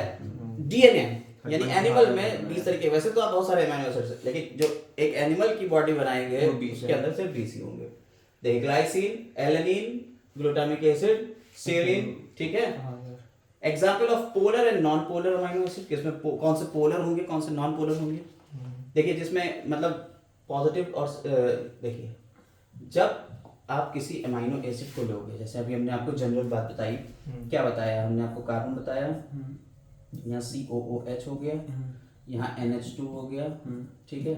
यहाँ R ग्रुप, कोई भी R तो हमने आपको बताया ना, ये कोई भी हो सकता है वेरिएबल ग्रुप, और यहाँ H हो गया, ठीक। जब आप इसे पानी में डालोगे, पानी में डालते ही ये अपना H जो है ये यहाँ से H को हटा देगा, ठीक है। यहाँ H को इसने हटाया और यहाँ H जो चला गया H पॉजिटिव, उसको इसने ले लिया, तो यहाँ H पॉजिटिव हो गया, H3 हो गया, और यहाँ O नेगेटिव हो गया। तब ये एक ज्विटर आयन बन गया। तब इसको हमने क्या कह दिया बेटा? ज्विटर आयन कह दिया। समझ में आई बात या नहीं? अब इसके आयन्स के ही बेसिस पे ये आयनिक होगा या नहीं होगा ये डिपेंड करेगा। R ले लिया हमने, मान लीजिए COOH वाला ले लिया, तब इस पे भी माइनस ग्रुप हो गया, तब ये कैसा हो गया? नेगेटिवली चार्ज हो गया, ठीक है, पोलर हो गया। और अगर हमने कोई ऐसा लगाया है जिसमें यहाँ पे कुछ नहीं है, सिंपल CH3 लगा दिया, तब इसका कोई चार्ज तो है नहीं, तब ये कैसा हो गया? न्यूट्रल हो गया। समझ में आएगा? पोलर, नॉन पोलर, समझ में आ गई बात? क्यों कहते हैं पोलर, क्यों नॉन पोलर? तो ये पोलर हो गया, ग्लूटामिक एसिड पोलर है, सेरीन जो है वो पोलर है, ठीक है, एलेनिन नॉन पोलर है, ठीक। इस तरीके की बातें यहाँ पे जो लिखी हुई हैं आपको समझ में आ जाएगा। सीधा सीधे जहाँ जितना लिखा हो बस उतना उतना रट लेना, ठीक है सर। ज्यादा दिमाग लगाने की जरूरत नहीं, कौन पोलर कौन नॉन पोलर बस इतना रख लेना। केमिस्ट्री में रट ही आएगा। हाँ, केमिस्ट्री में तो आपका है ही। मोस्ट अमीनो एसिड जो होते हैं वो लेवोरोटेटरी होते हैं, levorotatory, while glycine is optically inactive. तो डी फॉर्म और एल फॉर्म ऑप्टिकल आइसोमरिज्म की बात करते हैं, ये डी फॉर्म और L form. There are 3 important non protein amino acids. 3 non protein amino acid है, ऑर्निथिन, सिट्रुलिन, ठीक है, और diamino pimelic acid, palmitic acid होगा, ठीक है, डाई अमीनो पामेटिक एसिड, ठीक। तो ये 3 नॉन प्रोटीन अमीनो एसिड हैं। ये ऑर्निथिन और सिट्रुलिन आपको मिलता है ऑर्निथिन साइकिल में, जहां आपकी यूरिन बन रही थी लिवर में, यूरिया बन रही थी, किससे? NH3, अमोनिया किसमें कन्वर्ट हो रही थी? यूरिया में कन्वर्ट हो रही थी लिवर में, ऑर्निथिन साइकिल। वहां आपको ऑर्निथिन और सिट्रुलिन देखने को मिलता है। A particular property of amino acid is ionizable, तो ये ionizable है, और ये किसके ऊपर डिपेंड करेगा? pH। वो pH के ऊपर डिपेंड करेगा सॉल्यूशन के। आप जिस सॉल्यूशन, हमने कहा पानी में नॉर्मल डाला था तो वो तो उसने ये कर दिया, लेकिन अगर एसिडिक सॉल्यूशन में डाल दिया है तो पोलर होगा या नॉन पोलर होगा, उसके ऊपर डिपेंड करेगा सॉल्यूशन के pH के ऊपर, ठीक है। Yes sir. और यही आपका ज्विटर आयन बना रहा है, जिसमें पॉजिटिव नेगेटिव प्रोटॉन चार्ज है, वो ज्विटर आयन बना रहा है, ठीक है। और थोड़ा वो कर दीजिए, जूम आउट, वो तीनों आ जाएंगे। ये एनसीईआरटी वाला है डायग्राम आपका, ठीक है सर। ठीक है। अब यहाँ इसेंशियल और नॉन इसेंशियल अमीनो एसिड की बात होती है, तो any help in learning these little molecules proves truly valuable. ये आप अगर इसको याद करेंगे, any help in learning these little molecules prove truly valuable. Any help in learning these little molecules proves truly valuable. कितने हो गए? 1 2 3 4 5 6 7 8 9 10 हो गए। 10 essential amino acid. Almost all girls go crazy on prom shopping night, ठीक है। मेरे में वाला लिखा हुआ almost all guys go to the club after playing sports. हाँ, ये भी हो सकता है। तो ये एक बता दिया गया है भाई एक्रोनिम की तरह कि भाई उसको याद कर लीजिए। और इसमें दिमाग नहीं लगा, सब पूरे पूरे बताइए क्या तो- क्या रट लेंगे। अरे पूरे नहीं याद हो सकते हैं। अच्छा आर्जिनिन पहला वाला। अब ये इसेंशियल और नॉन इसेंशियल 10 इसेंशियल होते हैं, 10 नॉन इसेंशियल होते हैं। अब ये इसेंशियल नॉन इसेंशियल क्या होता है पहले तो ये समझ लीजिए। जो अमीनो एसिड हमारी बॉडी बना सकती है उसे कहते हैं नॉन इसेंशियल, और जो हमारी बॉडी नहीं बना सकती वो इसेंशियल होते हैं। वो जरूरत है बाहर से। हाँ, वो बाहर से हमें न्यूट्रिशन लेना ही पड़ेगा कहीं ना कहीं से। तो वो है। अब 10 जो इसेंशियल हैं और 10 नॉन इसेंशियल हैं, लिस्ट अभी आपके सामने होगी।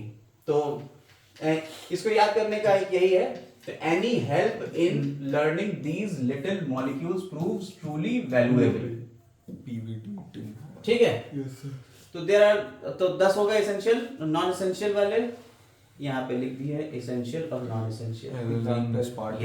थ्योनीन, valine, leucine, isoleucine, lysine, methionine, उधर almost all girl go crazy on prom shopping night. ठीक है। पेनिन, tryptophan, arginine, histidine, arginine, histidine और सेमी एसेंशियल और लेना ज्यादा है। लाइसीन, एलेनिन, हटा। सेरनिन। Points to remember. अब देखिए इसमें आ जाते हैं अमीनो एसिड क्लासिफाइड करते हैं अलग अलग, neutral, acidic, basic, sulphur containing, alcohol amino acid, aromatic. ठीक है। ये पॉइंट यहां से पकड़ने वाले हैं, इनको याद करना ये बड़ा इंपॉर्टेंट है। इसेंशियल नॉन इसेंशियल से तो नहीं पूछा जाएगा, लेकिन इससे जरूर पूछा जा सकता है। तो न्यूट्रल में आ जाते हैं ग्लाइसिन, एलेनिन। ठीक। एसिडिक में आ जाते हैं आपके glutamic acid, aspartic acid. Basic में आ जाते हैं आर्जिनिन और लाइसिन और हिस्टिडीन भी लिखा हुआ है। हिस्टिडीन भी है, इसमें नहीं लिखा हुआ, मेरे में लिखा है। चलो। सल्फर कंटेनिंग में आ जाते हैं तुम्हारे सिस्टीन और मिथ्योनिन। भैया सिस्टीन और मिथ्योनिन, सिस्टाइन छोड़ दो, सिस्टीन और मिथ्योनिन ये दो हैं सल्फर कंटेनिंग अमीनो, सिर्फ दो जिनमें सल्फर होगा। एल्कोहलिक ग्रुप जिसमें होगा वो कौन से हैं? सेरीन और थ्रियोनिन। सेरीन और थ्रियोनिन। ठीक है। एरोमेटिक में आ जाते हैं आपके फिनाइल एलेनिन और ट्रिप्टोफैन और टायरोसिन। फिनाइल तो बताई जाए, एरोमेटिक है। फिनाइल एलेनिन, ट्रिप्टोफैन और टायरोसिन। ठीक है।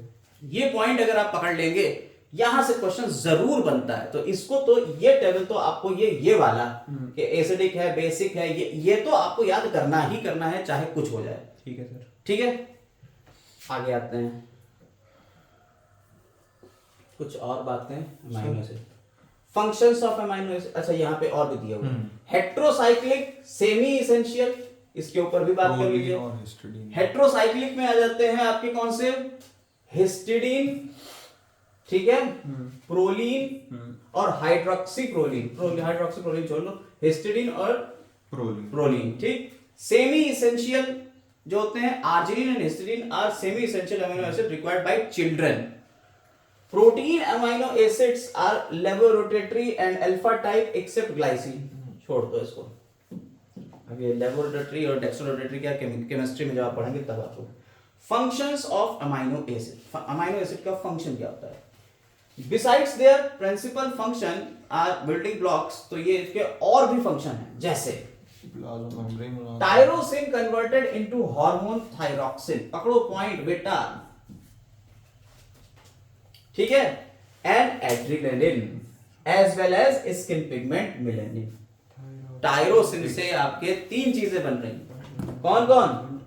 थायरोक्सिन बन रहा है, एड्रेनालिन भी बन रहा है, और स्किन पिगमेंट जो आपका है मेलानिन वो भी बन रहा है। ठीक। ग्लाइसिन जो होता है वो इन्वॉल्व होता है, glycine involve in the formation of heme and tryptophan in the formation of vitamin nicotinamide as well as plant hormone indole 3-acetic acid। देखो पूरी इसने एनसीईआरटी सारी कंपाइल मार दी इस 2 पॉइंट्स में। ठीक है।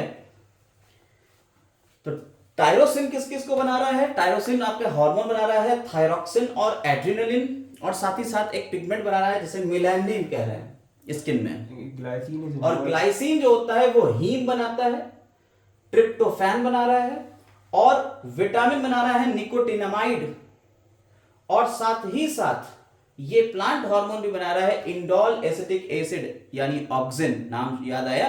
IAA, indole acetic acid, auxin. ठीक है।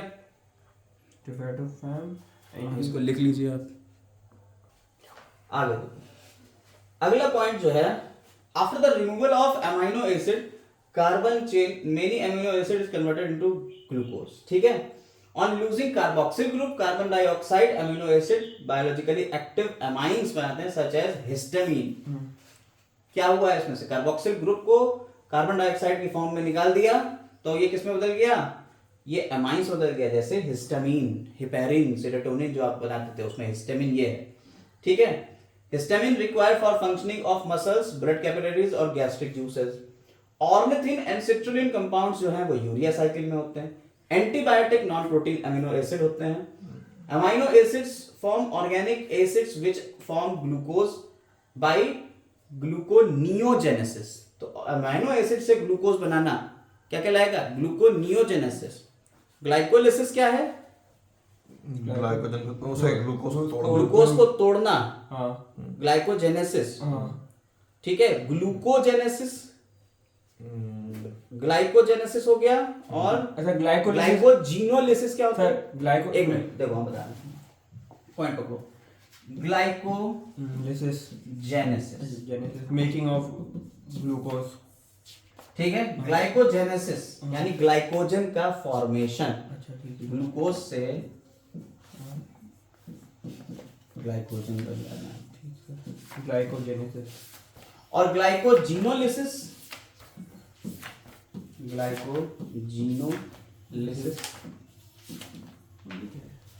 ग्लाइकोजिनोलिसिस मतलब ग्लाइकोजन से वापस ग्लूकोज बन जाना जब हम लोगों को जरूरत हो, ग्लाइकोजन से ग्लूकोज बनना, ग्लाइकोजिनोलिसिस। ठीक है, और ग्लाइकोलिसिस क्या होता है, glycolysis the formation of Glucose pyruvic को- एसिड फ्रॉम ग्लूकोज। हाँ पायरुविक एसिड में बदल देना।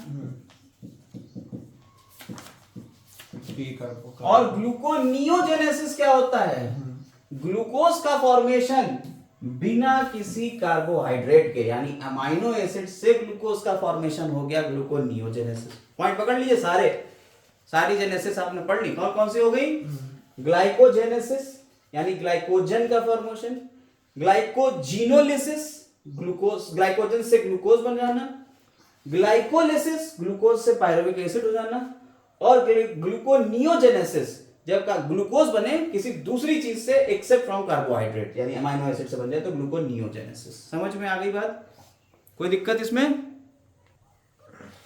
आइए देखिए प्रोटीन्स के बारे में अब बात करते हैं। प्रोटीन्स जो टर्म था वो क्वाइन किया है किसने, Berzelius. Berzelius. Protein are heteropolymers of amino acid. Amino acid के ये कैसे हैं, हेट्रोपॉलीमर। देखिए अमीनो एसिड मतलब जैसे लाइसिन है, आर्जिनिन है, ट्रिप्टोफैन है, ग्लूटामिक एसिड है, ये 1 2 3 4 ऐसे हैं, ये सब एक दूसरे से जुड़ गए और ये चेन बन गई। तो ये पॉलीमर तो है लेकिन ये हेट्रोपॉलीमर है। ठीक है, पेप्टाइड बॉन्ड। हाँ, तो ये जो इनके बीच जो बॉन्ड होगा उसे कह देंगे पेप्टाइड बॉन्ड। ठीक है, अब ये कैसे बनता है इसको देख लेते हैं, पेप्टाइड बॉन्ड बनता कैसे, आइए देखते हैं। आपने कहा एक अमीनो एसिड है COOH, इधर आपने कहा NH2, कोई भी R1 ले लो, इधर H ले लो, ठीक है, जैसा भी आपको इसको जोड़ना है किसके साथ में, मान लो एक ये है CNH2 COOH और इधर R2 और H, इन दो अमीनो एसिड को जोड़ना है तभी तो चेन बनेगी। अब इसको जोड़ने के लिए क्या करा, यहाँ का जो H था इसको सामने रख दिया और NH ऐसे बना दिया, ठीक, और यहाँ का C डबल बॉन्ड O और OH। इसमें भी पानी निकल जाएगा। हाँ, अब इसमें भी ये वाला जो है ये हटा दिया जाएगा, ठीक, इसको हटा देते हैं, ठीक है, तो यहाँ से हटा दिया हमने, और पूरा जोड़ दिया। बचा क्या, नाइट्रोजन और हाइड्रोजन। बचा ये नाइट्रोजन कार्बन जोड़ दी। नाइट्रोजन कार्बन, ये बन गया जुड़ के, और ये वाटर निकल गया अलग, है ना, ये वाटर अलग हो गया, तो ये H2O निकल गया। ये जो बॉन्ड बना, इस बॉन्ड को हमने क्या कह दिया, पेप्टाइड बॉन्ड। ठीक है, तो वाटर अलग हो गया, तो इसे डिहाइड्रोजनेशन कंडेंसेशन सिंथेसिस हो गई, तो ये बॉन्ड हो गया पेप्टाइड बॉन्ड। क्लियर है? तो दो अमीनो एसिड के बीच में जो बॉन्ड है पेप्टाइड बॉन्ड है, और एक अमीनो एसिड दूसरा अमीनो एसिड तीसरा चौथा पांचवा पॉलीपेप्टाइड हो गया, इसलिए इस चेन को पॉलीपेप्टाइड चेन कहते हैं। चलिए, तो to amino acid join through peptide bond हो गया, CONH लिंकेज हो गया, जिसे हम पेप्टाइड बॉन्ड कह रहे हैं, वाटर लॉस होता है। Protein is heteropolymer not homopolymer. ठीक है सर। अब प्रोटीन्स को भी यहाँ पे थोड़ा सा दिखाया गया है क्लासिफाई करके, अमीनो एसिड्स को protein base on base of this synthesis. Amino acid का पहले तो देख लीजिए, फिर प्रोटीन को देखेंगे। इन्होंने कहा अमीनो एसिड जो थे on the basis of synthesis, essential, semi essential, non essential. Essential में leucine, methionine, non semi essential में हिस्टिडीन, आर्जिनिन, नॉन इसेंशियल में आर्जिनिन, एलानिन और serine. On the basis of functional group acidic, neutral और basic. Acidic में aspartic acid, glutamic acid, neutral में आ जाते हैं एलिफैटिक, एरोमेटिक, सल्फर और हाइड्रोक्सी। ठीक है? एलिफैटिक में आ जाते हैं ग्लाइसिन, आर्जिनिन, एरोमेटिक में आता है phenyl alanine, tyrosine, sulphur containing में सिस्टीन और मिथ्योनिन, और हाइड्रोक्सिल अमीनो एसिड में सीरीन और थ्रियोनिन। बेसिक में आ जाते हैं एलिफैटिक, हेट्रोसाइक्लिक और एरोमेटिक। एलिफैटिक में आ जाते हैं आर्जिनिन, लाइसिन। हेट्रोसाइक्लिक में आ जाते हैं हिस्टिडीन, और एरोमेटिक में आ जाते हैं ट्रिप्टोफैन। ठीक है? आते हैं अब प्रोटीन्स के ऊपर। Collagen is most abundant protein in animal world. ये रूबिस्को प्लांट में, ये एनसीईआरटी का पॉइंट है। रूबिस्को जो है is the most abundant protein. Most abundant protein जो है ये बायोस्फीयर में हर जगह। और कोलेजन जो है वो most abundant protein animal world में है। ये दो फाइबर्स। हाँ, N and C refers to, यहां से ये पॉइंट भी बहुत इंपॉर्टेंट है, एन टर्मिनल और सी टर्मिनल दोनों। एन और सी जो है अमीनो एसिड में कहीं एन लिखा हुआ है, कहीं सी लिखा हुआ है, तो वही है NH2COOH वाला, CCOOH। तो लास्ट में आपका हमेशा ये आ जाएगा, तो ये सी टर्मिनल हो गया और ये एन टर्मिनल हो गया। समझ में आई बात या नहीं? एब्रिविएशन है अमीनो एसिड को बताने के लिए, तो इसमें एन टर्मिनल है, कौन सी टर्मिनल। आगे आते हैं स्ट्रक्चर ऑफ प्रोटीन। प्रोटीन के अलग अलग स्ट्रक्चर है, 4 स्ट्रक्चर है, प्राइमरी, सेकेंडरी, टर्शरी और क्वाटरनरी स्ट्रक्चर है। ठीक है? यहां आप अगर स्ट्रक्चर देखें अमीनो एसिड का, तो आपने कहा प्राइमरी स्ट्रक्चर की बात करते हैं। आपने कहा कोई अमीनो एसिड है, सेरीन एस से लिखा हुआ है, सिस्टीन सी से लिखा हुआ है, टायरोसिन वाई से लिखा हुआ है, ग्लूटामिक एसिड ई से लिखा हुआ है। ये सिंबल्स दिए गए हैं, ये वाले सिंबल ये आपको सिखाए जाते हैं एमएससी वगैरह में, आगे चल के बीएससी एमएससी में। अच्छा, 12th क्लास में ये सिंबल नहीं है। सीरीन के लिए SER लिख दिया है, सिस्टीन के लिए CYS लिख दिया है, टायरोसिन के लिए TYR लिख दिया है, ग्लूटामिक के लिए ग्लू लिख दिया है। लेकिन जब आप बीएससी वगैरह में पहुंचते हो तो आप S से सीरीन, सिस्टीन को C से, टायरोसिन को Y से और ग्लूटामिक एसिड को E से, ये अल्फाबेट से आप सिंबलाइज करते हैं। अगर आपने सिंपली ये बात कही कि भाई आपका पहला सीरीन है, दूसरा सिस्टीन है, तीसरा थ्रियोनिन है, चौथा ग्लूटामिक एसिड है, एक ये चेन है और ये बना रही है पूरा एक प्रोटीन। आपने सिंपल इसमें नाम लगती है कि first, second, third, fourth position कौन कौन सी है। ठीक है? तब आप इसको कहते होगे फर्स्ट प्राइमरी स्ट्रक्चर। प्रोटीन का कौन सा स्ट्रक्चर है? ये प्राइमरी स्ट्रक्चर है। ठीक है? समझ में आई बात या नहीं? इसको n मान लिया है, यहां से यहाँ n-1 पीछे की तरफ चल रहा है, यहाँ n+1 आगे की तरफ चल रहा है, यहां से शुरू हुआ है जुड़ना। ठीक? ये आपको दिखाया गया है एक स्ट्रक्चर इस तरीके से। टायरोसिन का स्ट्रक्चर ये है, ग्लूटामिक एसिड का ये है, सिस्टीन का ये है और सेरीन का ये है। क्लियर? ये तो हो गया सीक्वेंस बताना। अगर आपने कहा प्रोटीन में सीक्वेंस कौन सा है, किस तरीके का सीक्वेंस है, तो आप प्रोटीन के प्राइमरी स्ट्रक्चर की बात कर रहे हो। जब यही प्रोटीन के सीक्वेंस एक दूसरे में लूप बनाने लगे, एक दूसरे से बॉन्डिंग करने लगे, इंटरेक्ट करने लगे, तो सेकेंडरी स्ट्रक्चर हो जाता है। जैसे मान लीजिए आपने कहा सिंपल एक लीनियर सीक्वेंस हमने बता दिया, प्राइमरी सीक्वेंस। आपने कहा सीक्वेंस जो था वो अब इस तरीके से हो गया कि इनके बीच 4 पे डबल बॉन्ड होने लगा और ये जो बॉन्ड है ये हाइड्रोजन बॉन्डिंग होने लगी, सेकेंडरी स्ट्रक्चर।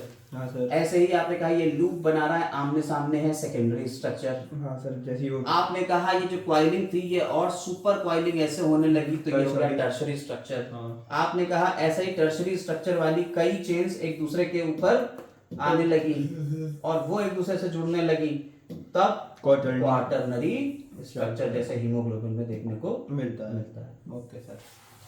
4 चेन होती है, 2 अल्फा 2 बीटा। ठीक, ओके सर। समझ में आई बात है नहीं? तो primary structure, secondary structure, tertiary structure और क्वाटरनरी स्ट्रक्चर, 4 स्ट्रक्चर होते हैं प्रोटीन के। आइए एक एक करके पढ़ लेते हैं। प्राइमरी स्ट्रक्चर की बात करते हैं।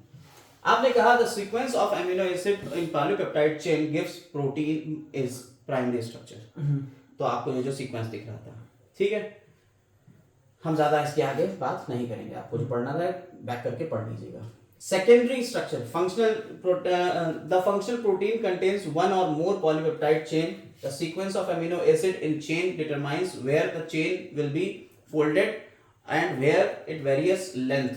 ठीक है, सेकेंडरी स्ट्रक्चर में क्या होगा, हमने आपको बताया क्वाइलिंग करेंगे, और क्वाइलिंग करेंगे तो यहाँ पे क्या होगा, एक दूसरे से, हाँ, हेलिक्स हो सकता है, अल्फा हेलिक्स या बीटा शीट।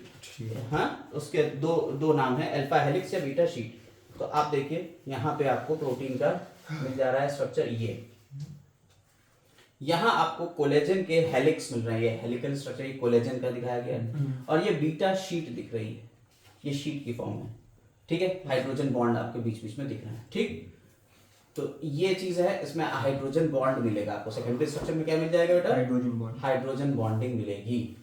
तो when chain is arranged in like coil, it is called alpha helix. When 2 or more chain are joined together by trimolecular hydrogen bonds, the structure is called plated sheet.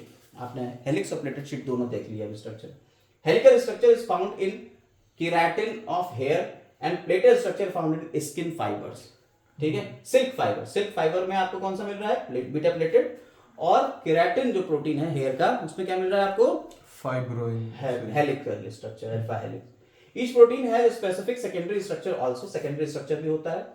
Generally takes form extended spiral ring, जैसे alpha helix कह दिया है, जिसमें जरा ध्यान रखिएगा hydrogen bond मिलेगा। ठीक है, maintain by many hydrogen bond, hydrogen bond CO और NH के बीच में बनेगा। The hydrogen of this bounded to this of 3 amino acid away. तो पहला वाला हमेशा चौथे वाले से हाइड्रोजन बॉन्ड बनाएगा, ये याद रखिएगा। हाइड्रोजन बॉन्ड कैसे बनाएगा? पहला अमीनो एसिड चौथे वाले से, यानी यहाँ होगा फर्स्ट नंबर का, और यहाँ होगा चौथे नंबर का, इनके बीच हाइड्रोजन बॉन्ड बनेगा। ये पॉइंट हमेशा याद रखिएगा। ठीक है सर। ठीक, अब आता है the other type of secondary structure is called beta pleated sheet. ठीक है, हियर 2 और more chains are joined together by intermolecular hydrogen bond. यहाँ पे जैसे सिल्क फाइबर में एक ये है, और एक ये चेन हो गई, एक ये चेन हो गई, है वही, आमने सामने हाइड्रोजन बॉन्ड से जुड़ी हुई। ठीक है, ये आपको डायग्राम दिख गए? कोई दिक्कत इसमें? नहीं सर। नहीं। आते हैं इधर टर्शियरी और क्वाटरनरी के ऊपर।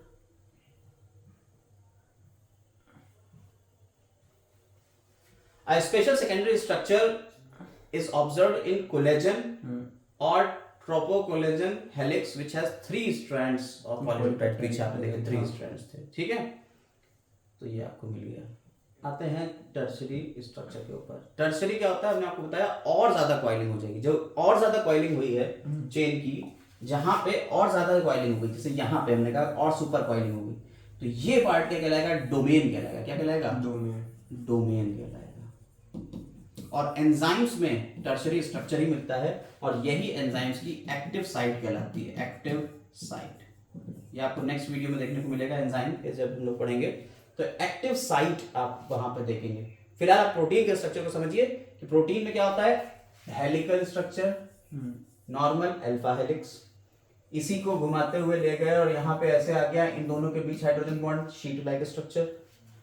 आपने कहा नॉर्मल अमीनो एसिड में पहला कौन सा था, दूसरा कौन सा था, तीसरा कौन सा था, चौथा कौन सा था? ये हो गया प्राइमरी स्ट्रक्चर। ये दोनों हो गए सेकेंडरी स्ट्रक्चर। जब आप सेकेंडरी को ही और कॉम्प्लेक्स में बदलते हो, यानी और कॉइलिंग इसमें हो जाती है, तो कुछ एक्टिव साइट्स बनती हैं जहां एंजाइम की एक्टिविटी होती है। ये जो एक्टिव साइट्स या डोमेन्स कहलाते हैं, ये जिसमें होंगे वो कौन सा स्ट्रक्चर है? हमारा टर्शियरी स्ट्रक्चर है।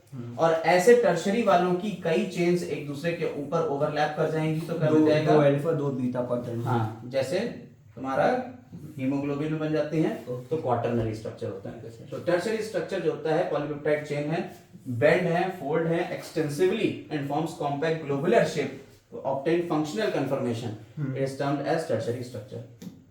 अच्छा, इसमें क्या होगा, जब टर्शियरी स्ट्रक्चर होगा तो वहां बॉन्ड्स भी अलग अलग होंगे।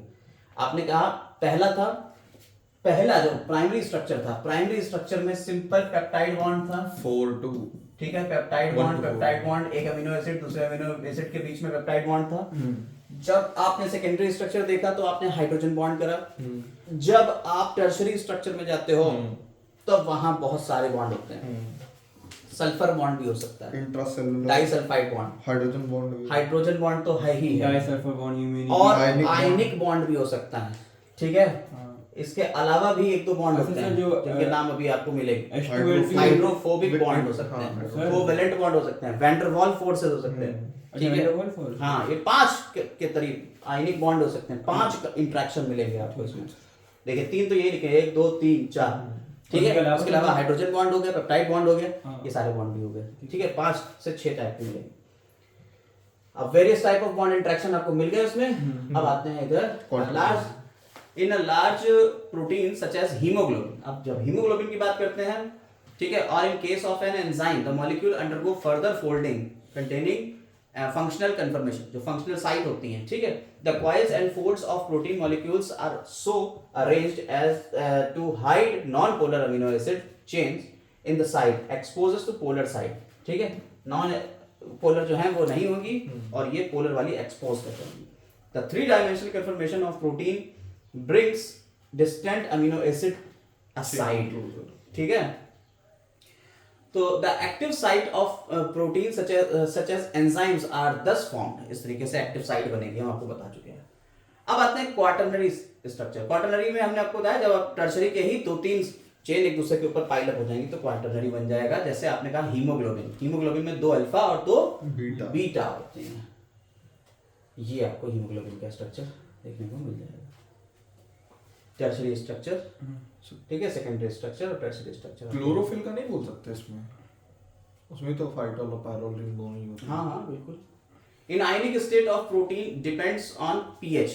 आयनिक स्टेट जो है प्रोटीन की डिपेंड्स करती है पीएच के ऊपर, ठीक है। अब यहीं पे एक पॉइंट आता है, a protein rich in basic amino acid such as lysine and arginine exist as a cation and behaves as a base at physiological pH of this basic protein, जैसे हिस्टोन, आर्जिनिन और lysine. नाम आया जी, याद आ गया, कहीं पढ़ा था। Histone proteins 2 alpha H2A H2A। हाँ, similarly protein acidic amino acid जो है exist as an amino acid and behaves as an acid. जैसे most of the blood protein हमारे जो होते हैं वो एसिडिक होते हैं। जब भी blood acid albumin, globulin, fibrinogen, ये प्रोटीन है ना। Types of protein. अब यहाँ पे प्रोटीन का एक पूरा चार्ट होता है। क्या होता है? ब्लड तो हल्का सा स्लाइटली एल्कलाइन होता है। अरे तो उसमें जो बफर का काम करेगा, कुछ एसिडिक होंगे कुछ बेसिक होंगे, तभी तो बनेगा। प्रोटीन का ये एक चार्ट है कि इसको क्लासिफाई किया गया है on the basis of structure, on the basis of constitution और on the basis of function. On the basis of structure primary, secondary, tertiary, quaternary. Secondary में आ गया। प्राइमरी में तो आपको पता ही है, सेकेंडरी में आ गया अल्फा हेलिक्स, बीटा प्लीटेड और कोलेजन हेलिक्स।